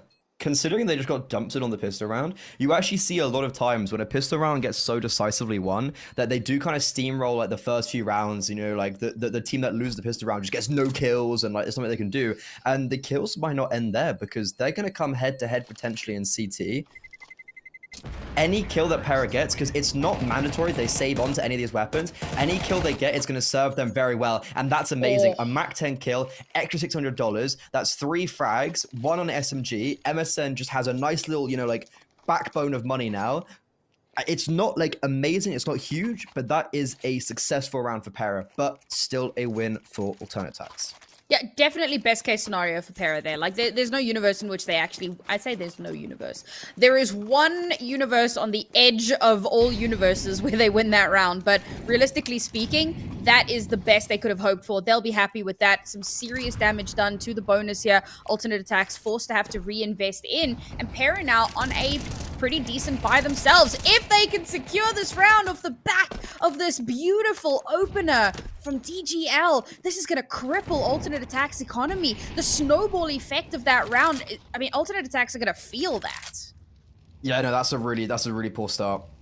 DGL, he's been impressing me a lot. Might not show on statistics, but I've definitely really enjoyed watching him play so far in this tournament. And the fact he's able to do this with a rifle is very impressive, but needs to be careful here. Great position, seems to have gone unchecked. Freeze will walk into his crosshair, but even though it's a right eye peek, Freeze actually wins that out. I thought DGL had that. He should have seen him first, but I guess when you crouch, you just make yourself a little bit wider, and that comes down on his upset. And this A bomb site's looking to get targeted, but with a very close rotation from Poya. As soon as Aaron takes contact here, Poya can start moving in from middle, and MSN just needs to get this 1 kill, and that's the round 100% secured. The Mac 10 doing justice, and Goody, the new academy player, brought up a very struggling fight against the Mac 10 with only 13 HP now, with the bomb on his back in a 1 versus 2. Is going to try scarper over towards that B bomb side, but might get cut short from middle as Poya comes into the rotation. And even though that round got a little bit costly, it still works out very nicely in their favor. And with the damage inflicted in the last round, the T side look quite skint. Pera have done a good job of bringing that momentum back in their favor and slowly, like I said, creating that snowball effect. AWP is going to be in hand here for DGL. He's already done phenomenal work with the rifle so far this half, especially in securing that last round for his team. Now he's going to be in his element on his playground, and they've actually bought the hero rifle for Panics here. Everybody force in, every last cent spent in. I say hero, there's like a little as well, so I did miss that one. Little bit of firepower to try and back it up. Gonna have to make some miracles happen here. Try to chip away at that econ. And I like the slower play here.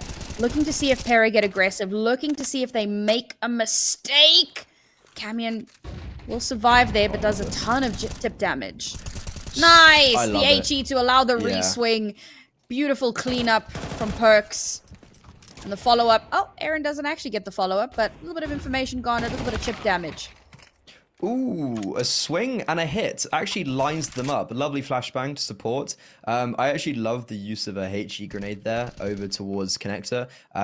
In my pugs, that's kind of my go-to play, like throwing smokes that you can maybe one-way with, throwing a nade, getting aggressive, catching players lackadaisically, and I think going for that re-aggression as well is super strong, because sometimes after you go for that first aggression, players maybe start like walking towards your position, not anticipating them to be under fire once again, and especially with a well-placed flash if necessary, it works amazing. Poya just gone unchecked. They didn't anticipate him to be so aggressive from that A bomb site, and he cleans up perfectly. Really clean round, only losing one player, saving, what, 2 AKs, AWP, A1S. This is a really nice rebuttal from Pera. Had a little bit of a slow start, but they have looked so good over the last couple of days. So unsurprising to see them bounce back in such a strong fashion. Alternate Attack's going to be back down onto the pistols here. Really struggling to find any sort of a footing.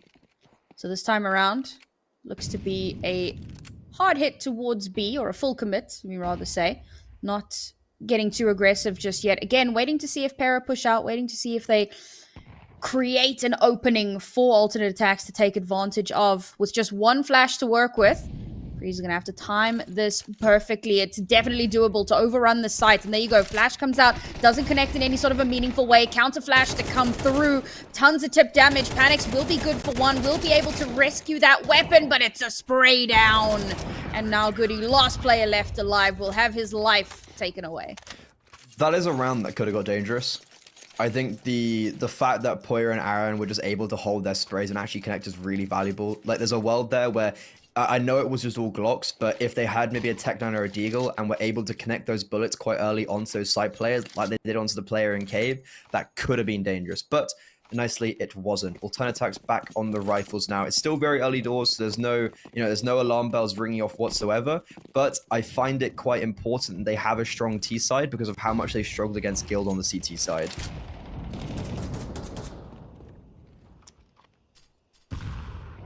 I love this map control from Pera as well. Again, Poya getting so aggressive.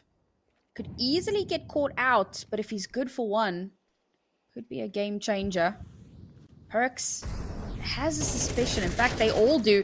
Oh, there we go. He gets the one, instantly traded out, but that's information garnered as well. Pera now know where the hit could potentially come in from. Chip damage done onto DGL, not enough to take him out, and he's going to be forced off of that angle. But it's going to be the push over towards A. A is free. Ozek? Did he just, like, dry swing that and get two?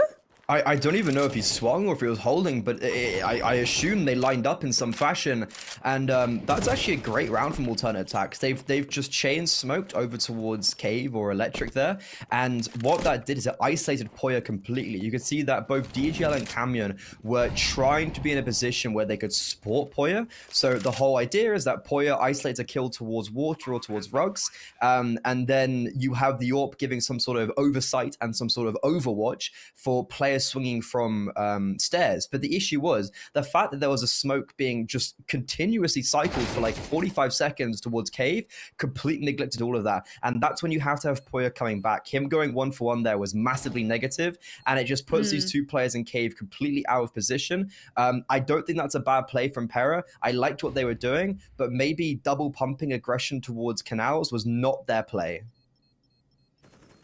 Unfortunately, the dominoes fall, and not in their favor this time around. I will say also getting the two there, definitely a big help as well. And that's what we were saying, right? It won in the round, didn't it? Yeah. Yeah. And again, it's that potential aggression. I say potential. It's the aggression being a potential downfall for Pera Esports, because they got killed very deep into A main. And it's what Alternate Attacks have been doing for quite a few of these rounds. Stalling out, chilling, waiting for Pera to get aggressive, waiting for them to create an opening in their own defensive line that Alternate Attacks can then take advantage of. And they've done a really good job of that. In fact, all three of those first kills were the same symptom that just hit them 3 times in a row.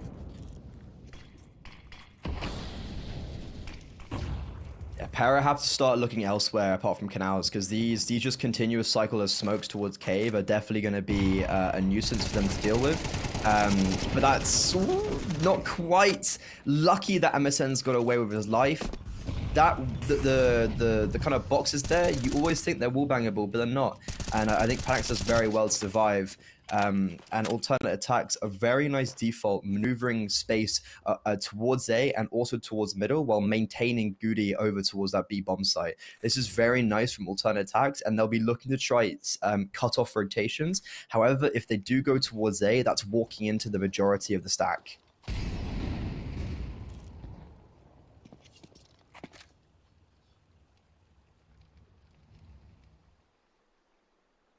Now we see that space being taken up towards mid. Aaron forced to pull back a bit, which could put him in a bit of a precarious position. Smoked off, but it's the entry in over towards the A side, relatively unchecked. Freeze in a great position from mid. Now DGL caught just after firing a shot, and because Freeze was in position, very quick to capitalize. And boy, our last person left alive. Really solid execute from alternate attacks. That's an insane round from Freeze. Like, that first bullet accuracy onto the pillar player wins them the round. Because if he hadn't got that first bullet kill, it basically probably would have meant he died from that player first, or it would have meant that the players actually entering onto that bomb site may have been slowed down, may have been halted, and that means DGL would have had the ability to also just focus him in middle. Also, Aaron not getting two there is, it's not easy. Like, you can't sit there and be like, oh, Aaron should have got two rotating in from middle. But the fact that Freeze was able just to turn on a dime like 3 times and get every single kill wins them the round. And on top of that, you have a really nice lurk from Orzuk. That's back-to-back rounds now that Orzuk has been on extremity and has caught players off guard while there has been commotion on the other side of the map. He does really well at identifying there's 2 players on the B bomb site, killing one of them and staying alive. Really, really nice unsung hero right there. Those are our favorite kinds of heroes. It's very much what we were saying about Flare, in the previous game. Very impactful, not necessarily in the highest kill feed, but getting kills that matter. We head into this next round. Alternate attacks find themselves in the lead again. Ooh, kneecap spotted. Information gone there. It's a good hold here from Panics, and it's going to cut off a potential. Oh, Ooh, you no! can't be doing that, Goody. Oh my god. Okay, Pera's aggression works out. Goody gets absolutely deleted. Perks not able to make it the double, but Orzuk is there to trade it out. 3 players will now overrun this A site. Bomb is still not where it needs to be. I was about to say if Poirier figures it out, he could babysit it, but no, he gets caught out from absolute range. And this should be easy. They have to hold on though. It's 2v2 on the site, and this has to be absolutely perfect. It is a trade-off. DGL, last player left alive, has managed to do a lot in this round, but Bomb has headed all the way back over towards the B site. It's a good call from... I love it. Okay, cool, yeah. Back to A we go, boys. I love this. The mind games from alternate attacks on another level. It's big risk. Yeah, no, that 1-for-1, the fact that DGL missed that first shot is like that's the whole round. Because I think you can see the issue was they accelerate towards the A bomb site, but they have no idea where the last 2 remaining players are. And I think that's orchestrated by the fact that Panics is like flashing towards water still. Like, you've got Freeze being like, I want to get the bomb, but I'm scared that someone's going to be there. I don't want to die from canals or cave. And then you get the information where the last 2 players are, and you're able to go 1-for-1. That's really nicely done. But DGL, is he going for this? Like, he has no kit. He has no money. Like, they have nothing to go for this. And yeah, he just dry swings into Panics. I really do not get that. That's a very poor play from DGL. And I think that's what separates good and great players, of the understanding. There's like 15 seconds left on the bomb. You have no kit. What are you trying to achieve? You have no money. An AWP in this round with full utility would have so much power, but now they have nothing. That was definitely a questionable call. Would have been nice to have that little bit of firepower in the boomstick. It literally wins you around. Like, you can, it's so, I don't know. And that A setup as well in the last round, like the smoke cutting them off. MSN's playing anti-flash and they just walk up and they get the kills and the trades. That was a ropey round for Pera, all things considered. I love how that round's just like living rent-free in your head. I don't know. I think like alternate attacks are playing really good CS right now, and I don't think Pera. Yeah. I think that like Pera. I really don't feel like they were ready for this. Alternate attacks are playing like, if this is what they were playing as like Guild must have just played insane then. Yeah, and the thing is, like, I think that they're reading really well into Pera's playstyle as they now head into the site. Oh my god! What? No, that's not a bad read. That's just not hitting your shots, apparently. Like, oh my god. Devastating. And they've lost bomb. That is potentially round with only 2 players left, one of whom has an AWP, which is not the best for a quote-unquote retake scenario. Now that they've lost bomb, that's what I'm calling it.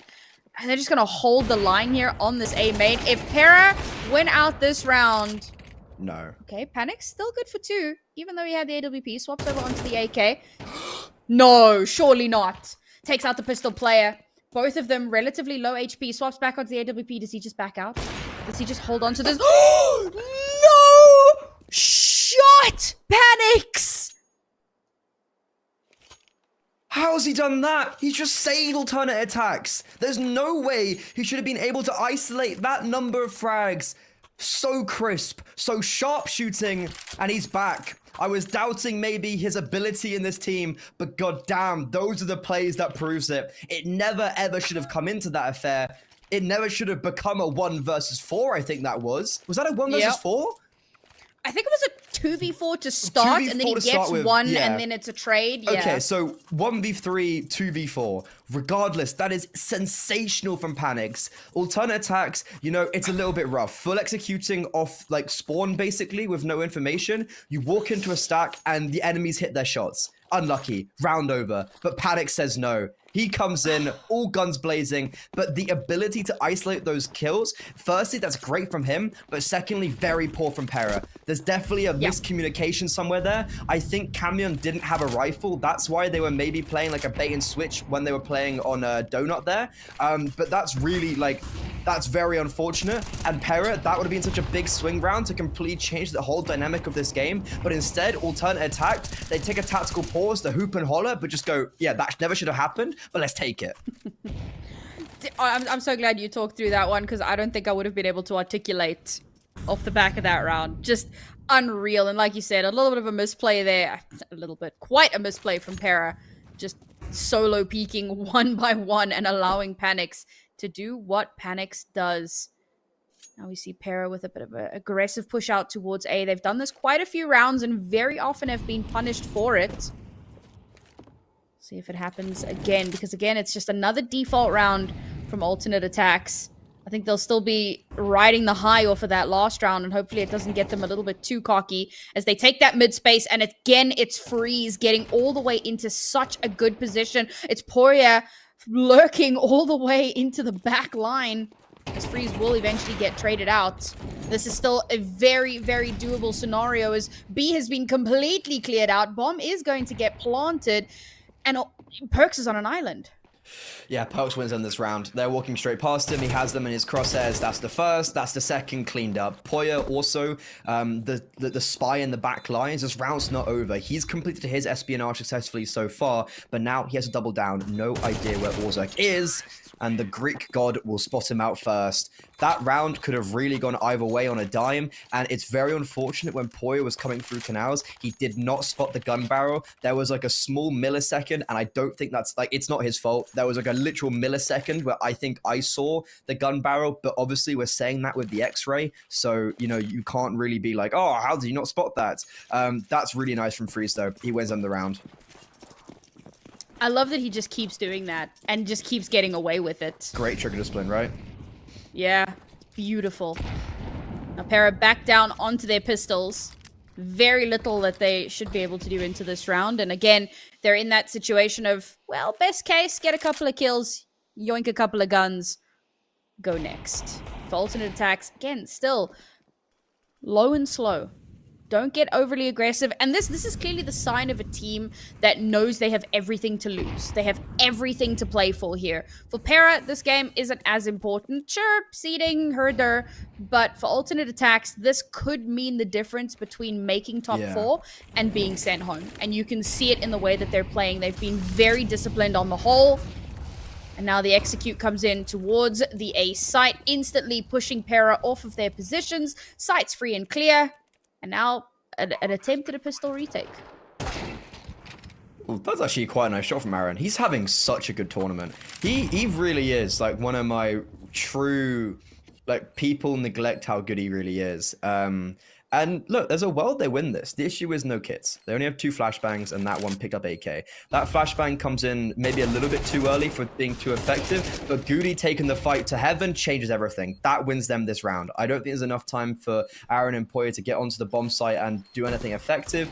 And the hope is that Aaron can maybe try pick up a rifle that's been dropped. I think it was millimeters in front of him, but I don't think he quite picked it up, but they still were able to scarper away with their armor they have and the AK, but overall, that's still a round win and furthering alternate Attax's lead as we enter the final round of the half. And if we take a look at the other games going on right now, Guild are up 6-4 on Anubis T side, and also on Anubis, Viperio are actually up 7-1, I think it is. Yeah, 7-1 on their T side.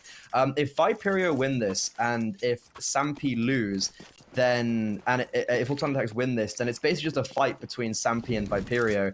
And because Viperio have their head-to-head advantage, that could be Viperio going from 0-3 to playoffs. Cinderella stories. We love to see them. And of course, like we said, Alternate Attacks trying to pull off their own Cinderella story here. Flash comes out instantly. DGL pushed off of his perch, and they're going to push him down. They don't clear the angle because why would someone be there? And instantly, it's a double kill for Pera, completely shutting down Alternate Attacks' push into mid. They're not going to let Freeze get away with that nonsense again. Oh no. And now they move in towards that B side, but all of that they'd garnered, all of that advantage, instantly pulled away. Bomb gets planted. All 3 players funneling in from the same position. It's another kill for Goody as Freeze has repositioned behind the pillar, and he's going to get the next. DGL last player left alive. No sense in saving this time. It's the last round. He's got to make some magic happen here. Tries to abuse that little bit of space in the HE, but it's too deep. He's got no vision. Madly spamming through the smoke, the HE to tip him down just that little bit further. There's no hope here. And he realizes it, and that's going to be a pretty damn good half for Alternate Attacks. They will take it 9-3. Is 9-3 curse a thing in CS2? We'll find out after the break.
Not a part of my story. I'm going hard for that trophy. they all been on me. No guts, no glory. There's no need to go begin. I don't comprehend and I do not pretend, cause when I'm coming it's to win. You either got it or you don't. You either bought it or you won't. You either wanna give it everything or you wanna cry about a soul. I'ma say it from the jump. Mama ain't raised a chump. My mama raised me to persevere if I'm ever here in a slum. Making magic when they need it most.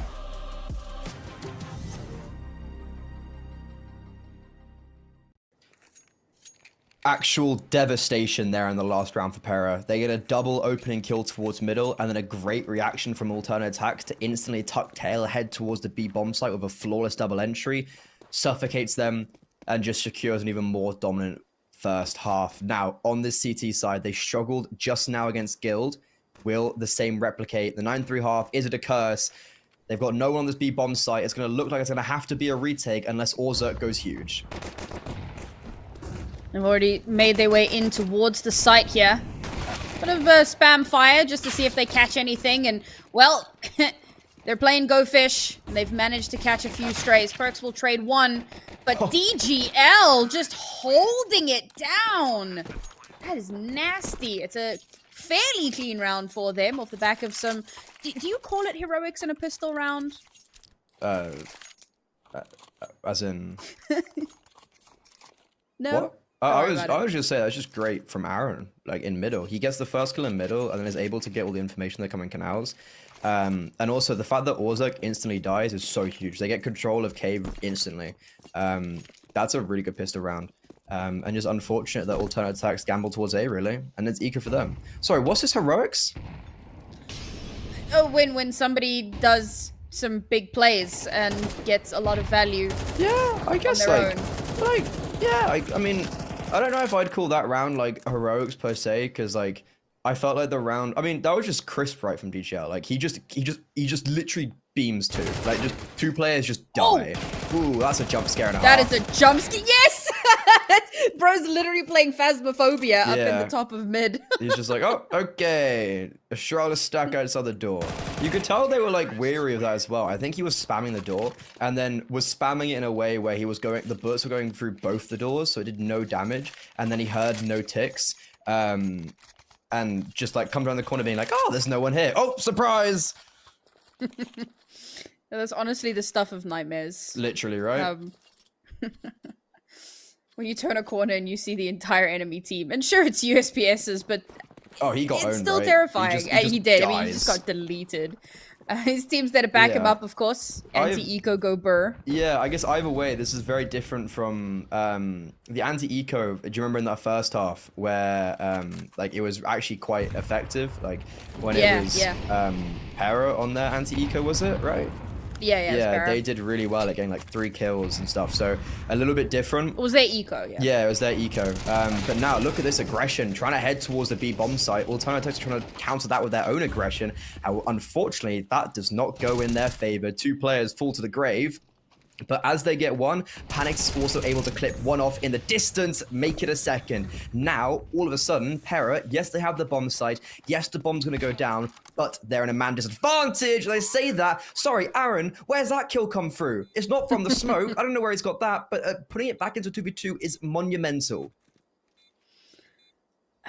There it is. A huge play from him. I was about to compliment Panics, and unfortunately he goes down free, spots the leg, fires a few shots, instantly shut down, however. Now Perks holding the same angle, trying to catch DGL, but he is too slippery instead. Perks will go for Aaron instead, pulls out the USPS, he brings it so close, 8 HP and a dream, but DGL shuts it down.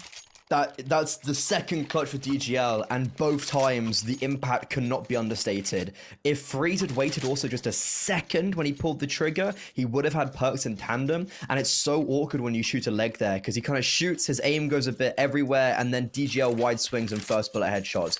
Pika's advantage comes out in his favor there, and all of a sudden, we have this 9-3 half, that has now become 9-6 with alternate attacks being on a low buy with like 5-7 in armor, and Pera being in a position where if they win one gun round, it's basically 9-9. They're on the T side, and alternate attacks, we've seen they struggle today already.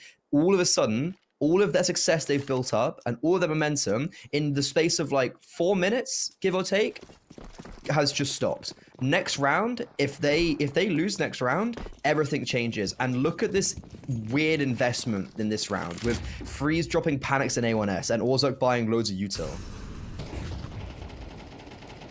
See if the M4 can get some results here as they go for a very, very cheeky, aggressive push out of EB, attempting something similar over on A, but it's MSN who will get a nice little spray down there. At least Goody is good for one. They're gonna be able to hold on to the AK. There's not too much more that can get done here.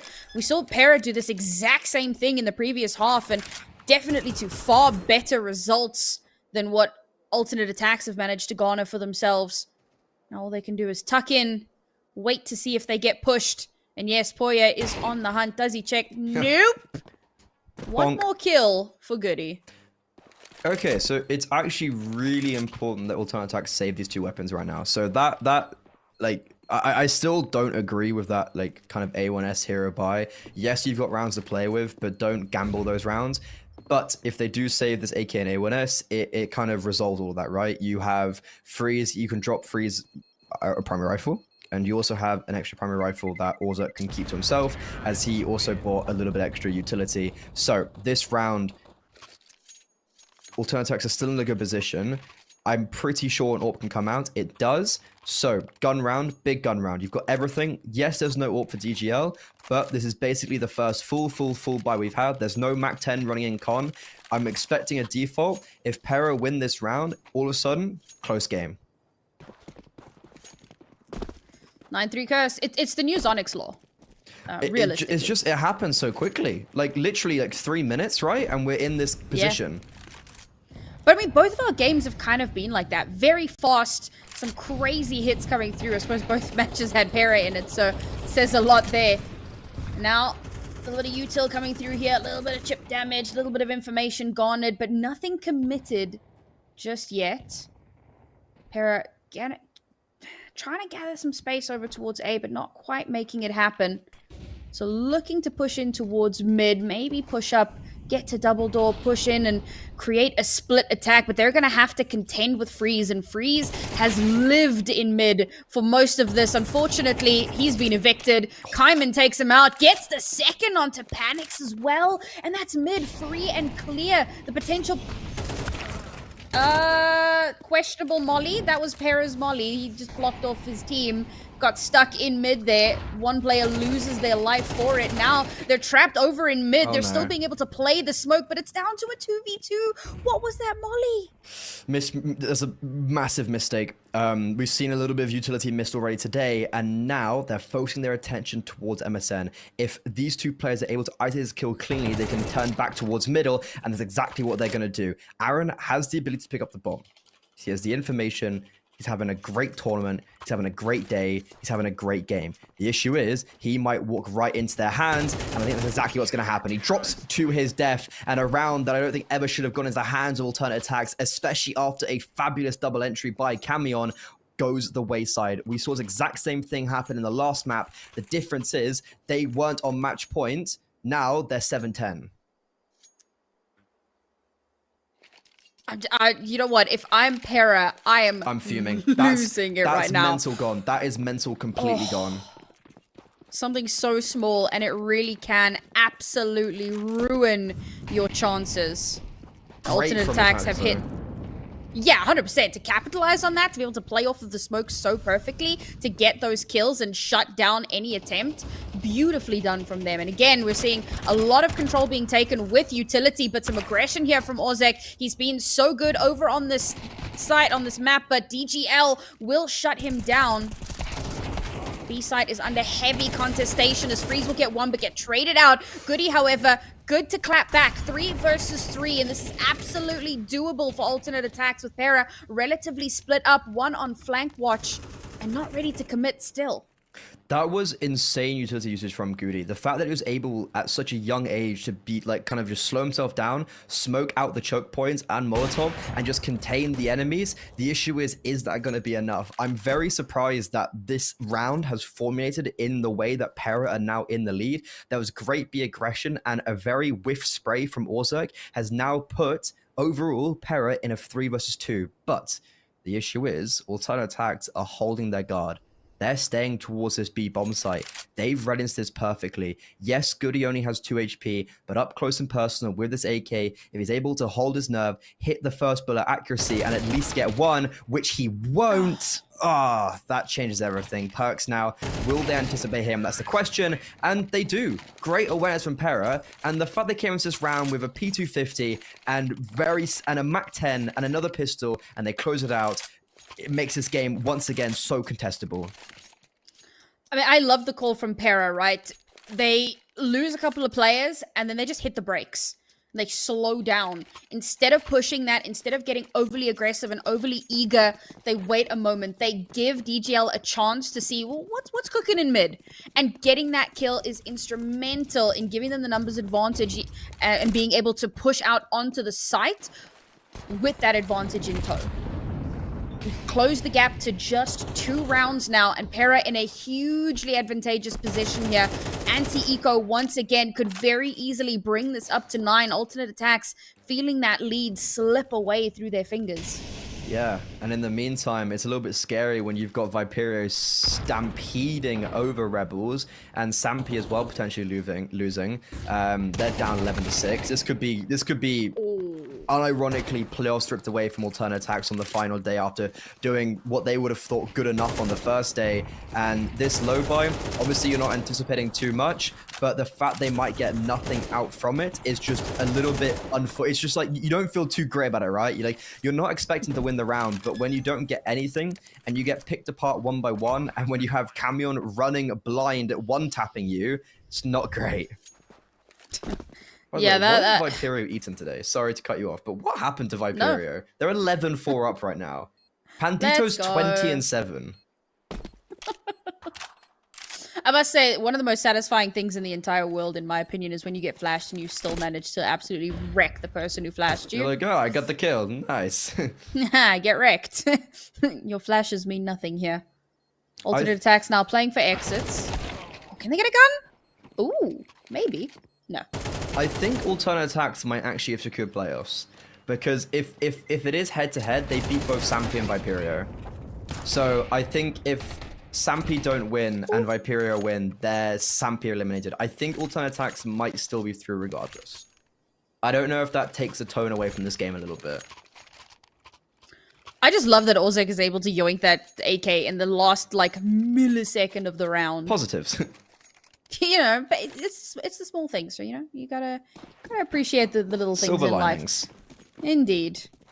One of our very few full gun rounds again here. Pera Esports have poised themselves beautifully to regain control of the lead. And of course, winning this round will not be wonderful for Alternate Attacks' Econ, which could set them up to steamroll through. Now, Alternate Attacks not playing that same aggression that we'd seen earlier, realizing that it had been a bit of a detriment for them. They left mid completely free and clear here. And it's a perfect opportunity to potentially push in, but that's not going to be it. They're just going to have a ton of utility thrown out, a little bit of chip damage done, playing those same mind games that we saw Alternate Attacks doing on their T side. Yeah, instead of going towards middle, they have at least taken control towards B and tampered a lot towards A. I think it was Perks, just great Mollo nade usage. The MSN, if he hadn't sprayed there, I actually think he might have survived. That's a great opener, and they've got complete control on both extremities now. And it seems like Pera are going to be funneled to just set execute onto a side with only 2 flashes and 2 smokes. It's not too ideal, especially with 40 seconds left. But Alternate Attacks, with their big lack of mid control, is definitely going to be a little bit of an issue because their rotations aren't going to be the cleanest.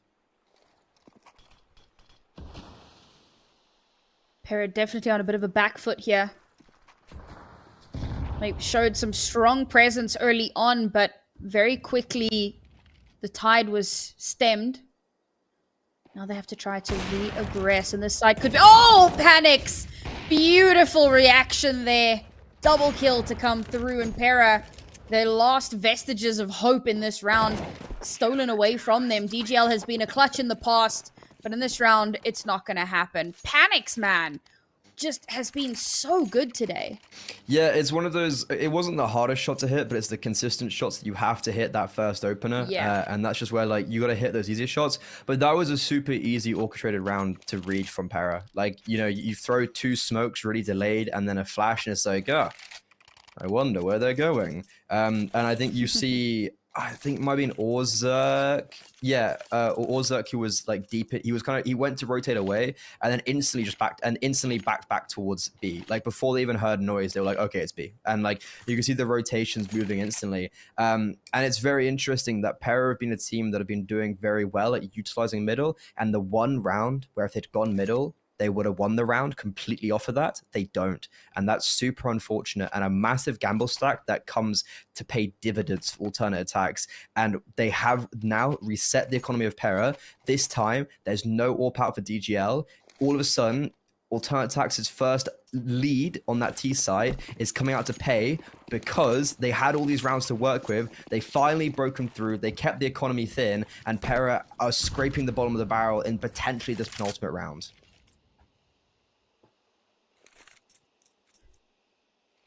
Pera going for the force here. Could pay off. Seen them do more with less. Going for the mid crunch. Oh, freeze. Spots out. Great little spray through the smoke there. That's Camion instantly taken off the board. Mid becomes that much more difficult to try and garner some presence in. They're going to keep pushing it either way. Molly comes out from alternate attacks. That's going to stem the tide again. Ozerk might actually push this, but instead plays passive. Don't give over any unnecessary kills, right? You know that they do have some weaponry on them. You don't want to let them even out the numbers here and potentially turn it into an advantage for them. Nothing has been committed. They're all just stalling out in mid. And if Ozerk can just survive, there's a good opportunity here for a wraparound. Rotations will be relatively easy as well. I love how they're taking control of the extremities. They're going to maybe allow the T side to walk onto, say, bomb site. They've got complete control everywhere pretty much now. And Freeze takes the first contact, no kill, and now does actually need to be careful. He's been left alone, and he's going to be dispatched with very, very easily. So all of a sudden, their control of the extremities might actually be their downfall, because you've got Ozark being isolated, Perk smoked off, and a bit of a lumbered rotation. Pera, from a disastrous position, in a 3 versus 3, with 3 rifles. Yes, they've got no utility, but with the bomb ticking down, and an AWP on Panics, this could be winnable for the Hungarians.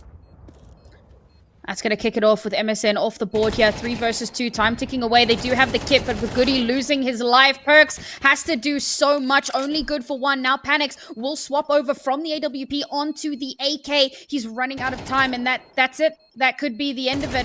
Poya just playing away the time. Panics will survive with his life. Might be able to recover the AWP if timing permits. Oh. Nope. Yeah, okay. That's rough. Oh, that's such a rough round. Like, that was a must-win round for Pera. And for alternate attacks, yes, they have money, but you're in a 5 versus 4 position. You have pretty much all the you're taking the information, but there's a little bit of hesitance. And I think that hesitance was their downfall. Really unfortunate. You have great control towards A main, but then you leave Freeze completely by himself and actually put yourself in a position where you have really slow rotations, and then you have yourself being singled off one by one. Must win round for Pera, and that's monumental. Yes, their economy is still in the dumpsters. No one survived. They have nothing in the bank account. It's going to be AK's low utility or Galil's and full utility, but it's a 1-round game. After a 9-3 dominant half from the German side, it's completely slid back in favor of the Hungarians. They've got the momentum, but the issue is their economy. Yeah, I think the force here is probably necessary, but it could heavily backfire for them. That being said, you know, in that round previous where they went in with pots and pans, and I said, you know, we've seen them do more with less, and they did get a hell of a lot done. So to come through here, with this force, potential force. We're waiting to see exactly what it is, but I don't see a world in which they don't opt for some sort of a force. They really want to try and even out this scoreline, break alternate attacks' economy if they can. And to be fair, the economy will not be broken. Well, it'll be rough. It'll certainly be rough, but I think alternate attacks will still be all right. So Pera need to take full advantage of every little opening that they can find for themselves. Despite winning that last round, despite having a great performance so far on the T side, they're still not in a comfortable position. They'll be feeling confident because they have managed to achieve so much, but you cannot let that overconfidence become a stumbling block. Oh, okay. Speaking of confidence, Orzuk and Goody, they are just bounding forward. This is what Pera were doing a bit early on their side, taking a lot of control towards canals. And what I like about this, that alternate attacks give up the control as soon as they don't take contacts. It's really dangerous to be stuck in that no man's land. And that was something that I was maybe pointing towards Poya that he wasn't doing. He wasn't relinquishing that space when you have to. So it's a set play at the beginning that doesn't give them anything, but they're able to still retreat, and they didn't invest too much into that. So, as the dust settles, Pera, they're going to be maneuvering a little bit towards middle, but if they do go any more forward, they'll be walking into the two-man stack. And one of them's the AWP. And, well, the AWP absolutely pays off. Wait, There's a little Panic bit of just aggression. peeked on. Yeah. Damn. Bit cheeky, but pays off. They still have mid control. But I mean, let's face it, mid control hasn't actually been that much of a boon for them. They haven't been able to adequately capitalize on it thus far. No! What? The spray does... How does Perks get to there? They knew he was there. The smoke was clearing. The spray doesn't connect. And Perks gets the double. Now only 2 players left alive here for Pera. They've allowed this round to slip away through their fingers, and alternate attacks, they will take full advantage. What just happened to Pera? They just fell so unbelievably flat, and now they've got no money. We were talking about their economical woes, and it's accentuated perfectly in this round. They have nothing. They have pennies. They're scraping the bottom of the barrel for what? Tech 9s? P250s? Are they even going to have a Deagle? Probably not. Literally, P250s and Tech 9s is all they have. Yes, they've qualified for the playoffs, but it's more about making a stance. They've been squashed in the first half, and now it's going to be a fast play towards the A-bomb site. All the information is there for alternate attacks. Hoya's been sectioned off. You've only actually got 2 players making this original entry, but hold on a second. These 2 players have opened up the bomb site. How has this happened? There's a perfect smoke towards camera that's completely cut off Panics. Freeze can't get any work done. He needs to be careful with these tech nodes coming up in front of him, and DGL just bonked him. Overtime could still be on the cards because these P250s are singing. Hold on. What? What is happening? This is the third time in recent history that Pera have been put on the back burner. They've been told to lie down. They've had the bad economy, but they've still made it work. You know when you watch like an anime and somebody's face just turns into like question marks? That's essentially what has just happened to me. What was that? It was so messy. It was undisciplined. It felt like alternate attacks. I mean, we speak about having confidence become a stumbling block, and that might just be what happened there. You know, it's a anti-eco, match point, last chance for a Pera to do something, and alternate attacks come through and say, you know what, it's fine. You know, it's fine. We'll win this. Easy peasy. Small mistakes, and you could see it, right? The dry swings, the pushing out one at a time, and with those Tech 9s being so up close and personal, you can't just do that. You can't just put yourself in such a disadvantageous position. You have to still play smart. Alternate attacks just shoot themselves in the foot there. Now Pera have money. Now, the last round is not a, pretty clear-cut anti-eco, but rather, this is going to be a difficult win for them. Can't put baby in a corner. Pera, they were down and out. That was it. I was like, oh, time to wrap up. Camera turn on. Prep the pre-show. Prep the post-show. But no, we go again. And I feel like in classic fashion, this will be the round that they lose. After winning such a hard round, hopefully they don't stumble here. Be devastating for both sides. Whoever wins this round, it's all to play for right now, but DGL getting very aggressive with the orb could catch.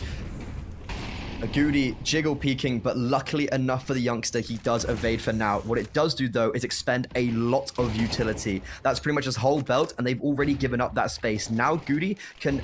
they've actually thrown everything over towards Cave, and somehow they get a double entry. One towards middle, one towards the B-bomb site. Aaron being dealt with by Perks is huge, but this onslaught and attack towards the B-bomb site is still going on. Orzuk has to hold strong, but unfortunately, the Greek this time is not to be. Perks trying to charge through, unsuccessful. We're going to overtime. 9-3 half. You said, is it a curse in CS2? It most certainly is. Three half buys. One of them, every single half buy had a pistol, and one of them had 5 pistols. But guess what? It ain't no matter. They're better with the pistols than they are on the rifles, and Pera, they're looking to go 4-1. Oh, and I'm just so impressed with the resurgence, right? Like, again, you can copium your way through this by saying, you know, T-sided map, but I really feel like Pera have put on such a good show and have done really well at chipping away at the chinks in alternate Attax' armor. And to bring it down to this, I love that Perks is brought into the org. I want to see more of that, particularly on this map, but we have to see if it actually gets those results, right? In OT now, this could really go either way, and Boris getting that first kill, that opener, all important to try to crack open. And again, playing it that low and slow. Now pushing in towards Cave, gonna get yet another one, and alternate Attax just falling apart at the seams. You can really tell how the momentum and just confidence has completely shifted, and not in the favor of the German side. They have royally fumbled the bag here. A very slow start to the half. It felt like they were going to be able to try and mitigate some of that danger, but no. Pera, they come out the gate swinging very early on in overtime as well, setting the precedence, setting the law of the land, and yeah, grand, Aaron dies. Who cares? You have so much money. Round's over. That's all it really matters.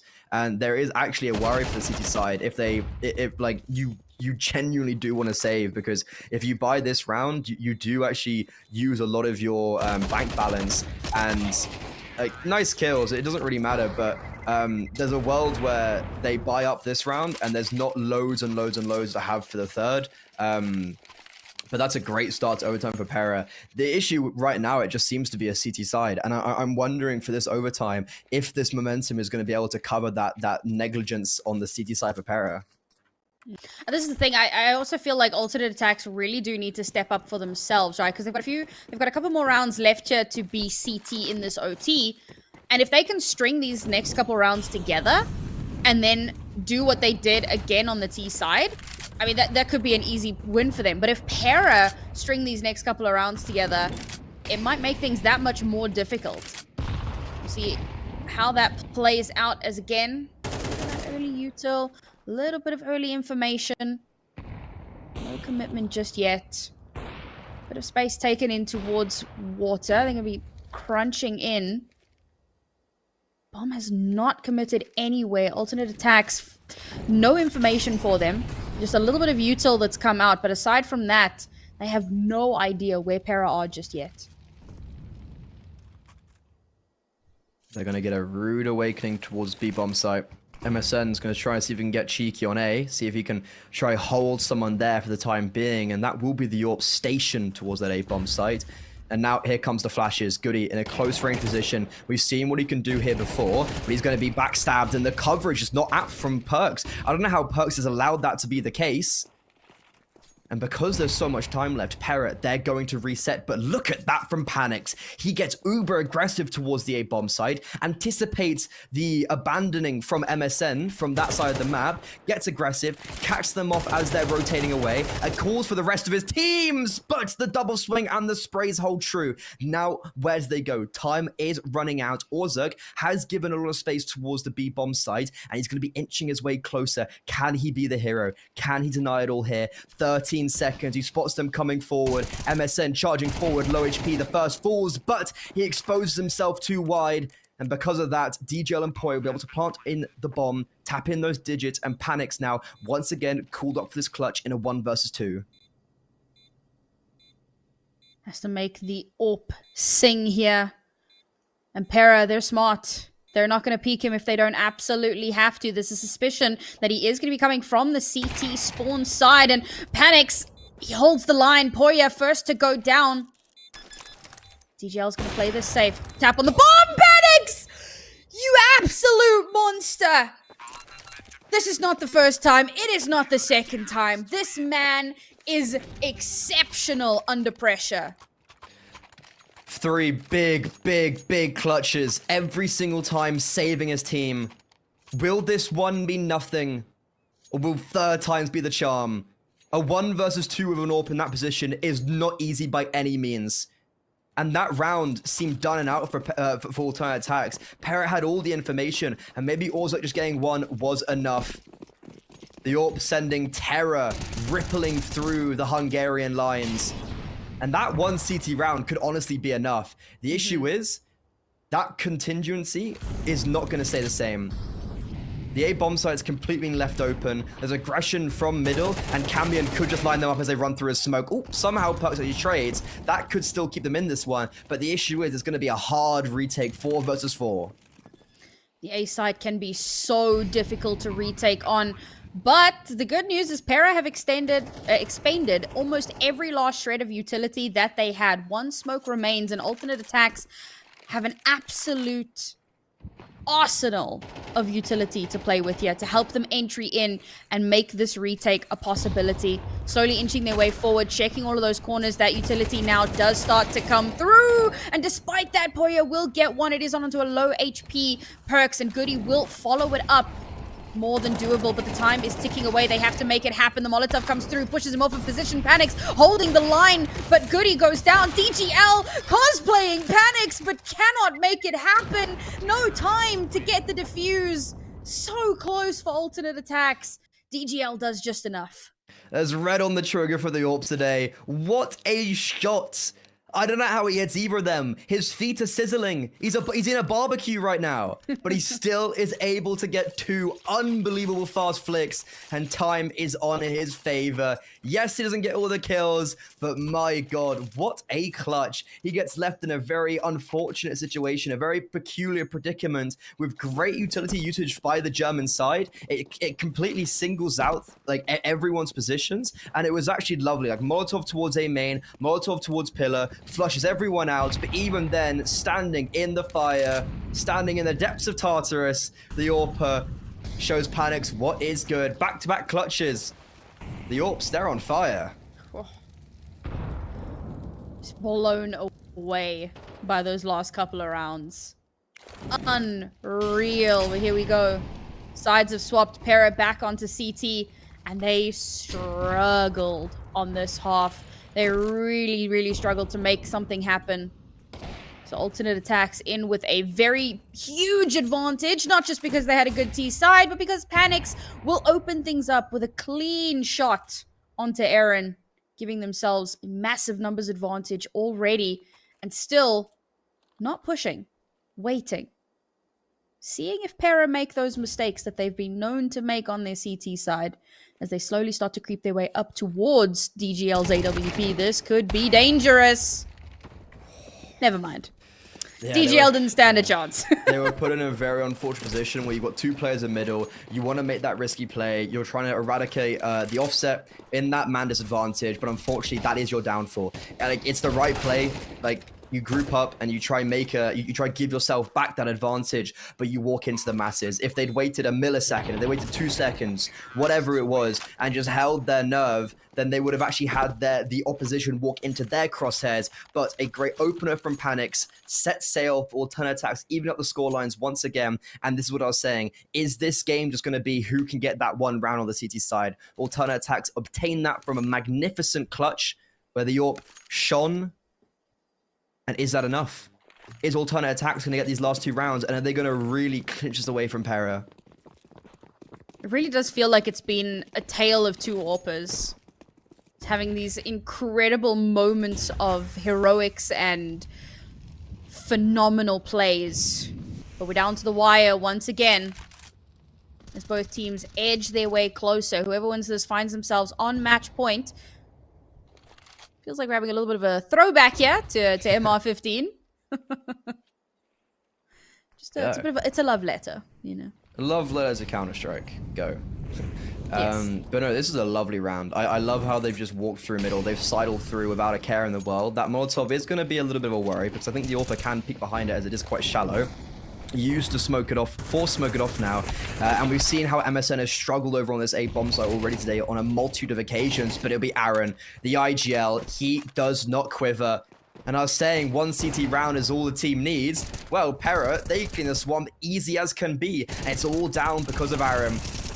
Such a good affair. Yeti's dropped the ball a little bit towards the end of that second half, but that is a big round to come alive. He shuts down the push from 2 different ways, and alternate attacks, well, they're staring down the barrel of series points.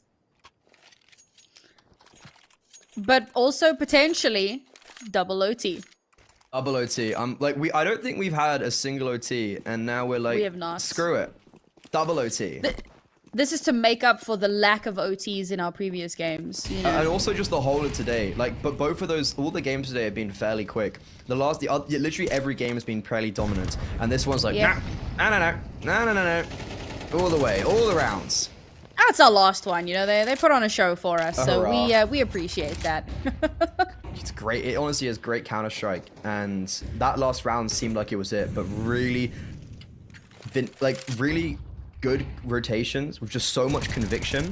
They just left the B-bomb site completely open and they went straight towards middle and A, and Aaron held down and kind of picked up the pieces where MSN has been struggling a little bit. And now, alternate attacks, faking out a little bit towards the A-bomb site. They've got numbers towards B, but it's not a committal. Ooh. And especially now they've identified this AWPer at the cost of freeze. I'm not too sure if they're going to want to pump towards this bomb site. I'm not convinced by that. Unfortunately, the dry swing there is instantly punished. Now, numbers disadvantage. They don't know that this isn't the heavily stacked site, and Pera haven't committed to the rotate yet. The timing here could be perfect, but DGL, so cheeky, gets the second. The push in onto the site is good for the 2, though, and that is the site free and clear. If they don't figure that out quickly, they can get this bomb down. This is still very, very winnable. Aaron now, a little bit of a flank. Not a flank, sorry. Holding a different angle in from CT.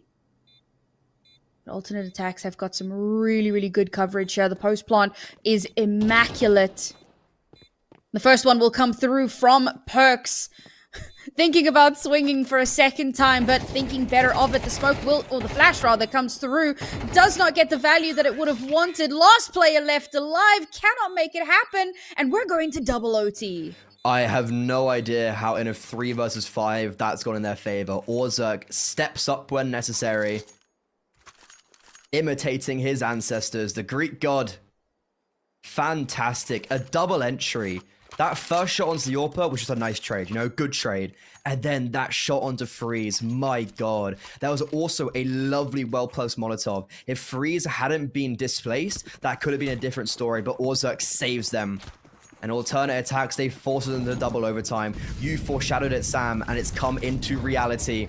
DGL, he had a great last round. You can see he's still confident, and that confidence will continue in that same manner in conjunction with Aaron. They take down Perks, but confidence everywhere apparently, because Panics, he tries to go for a pick on the A-bomb site. Unfortunately, he's not as successful, and apparently DGL is not done. There's fights everywhere, skirmishes everywhere on this map, and as the dust settles, Pera, they just neutralize everyone. Well, you said it right. 1 round on CT is all you need. They kick off this double OT instantly with a CT round for themselves. They want to end this. They want to take it home. And in such a dominant fashion. And they love holding that water long sightline. And this time it pays off absolute dividends for them. Goody being the last player left alive. There's very little that he can get done here. Position well telegraphed now. Or well documented. I mean, what do you even do in this situation? Less than a minute to go. Chucked out the last little vestiges of his utility. And economic damage doesn't even really mean much of anything at this point. And it's really just stalling out until the end of the round so that you can go next.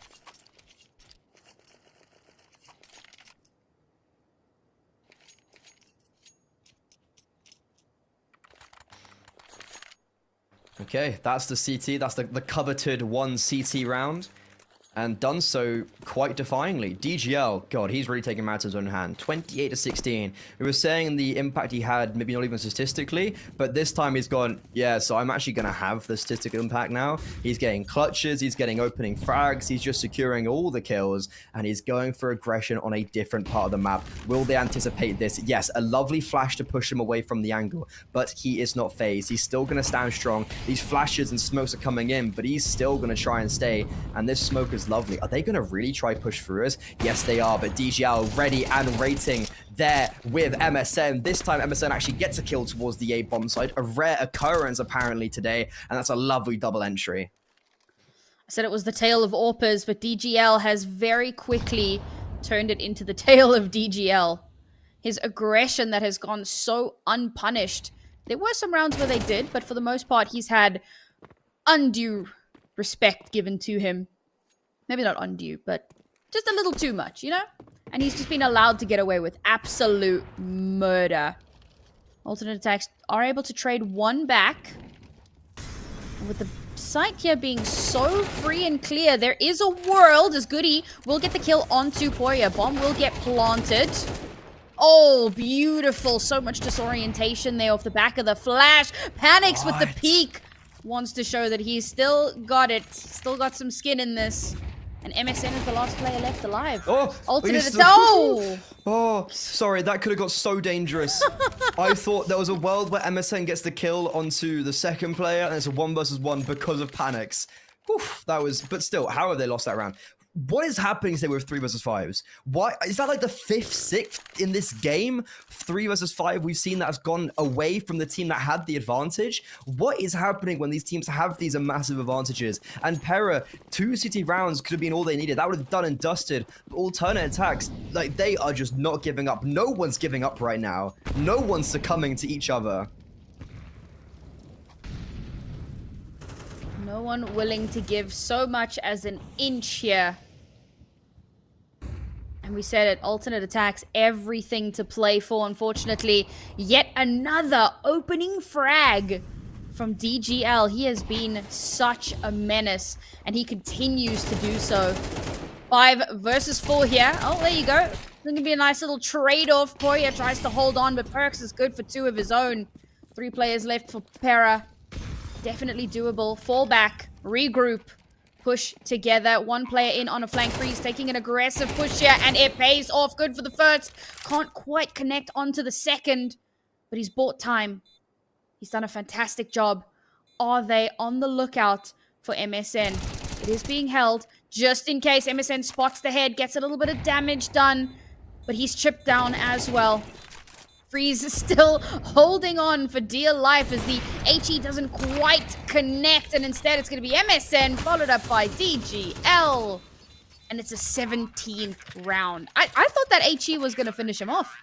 He wasn't. I think he was on like 80 HP when the HE came in. I think that like Freeze was dead anyways, right? But no, that was a really unfortunate 2 versus 2 because I feel like DGL and Freeze were both in good positions individually, but no one was playing together. Like they were taking very isolated 1 versus 1s, and it was very much dependent on who would get the kill, etc. And especially with MSN coming in from that flank, like as soon as he gets the information and DGL is not in a position to help whatsoever, it just isolates these individuals at the very end. And alternate attacks losing twice on that CT on that T half, that could be it. That could be them done and dusted. Now let's see if they can fight off their demons and succeed on the side that's definitely been struggled today. And they're going to start off with aggression of their own.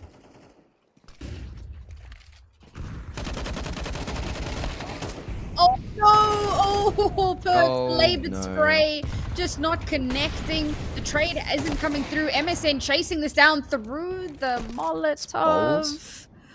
It was a choice. Removes so much map control and gives away that man advantage. I feel like that's when maybe the nerves get to you. You're trying to hunt down the AWPer, thinking you've done a little bit more damage than you actually have. And in reality now, at a minute, Pera are forced to completely reset with only 2 smokes, a Molotov, and a flash.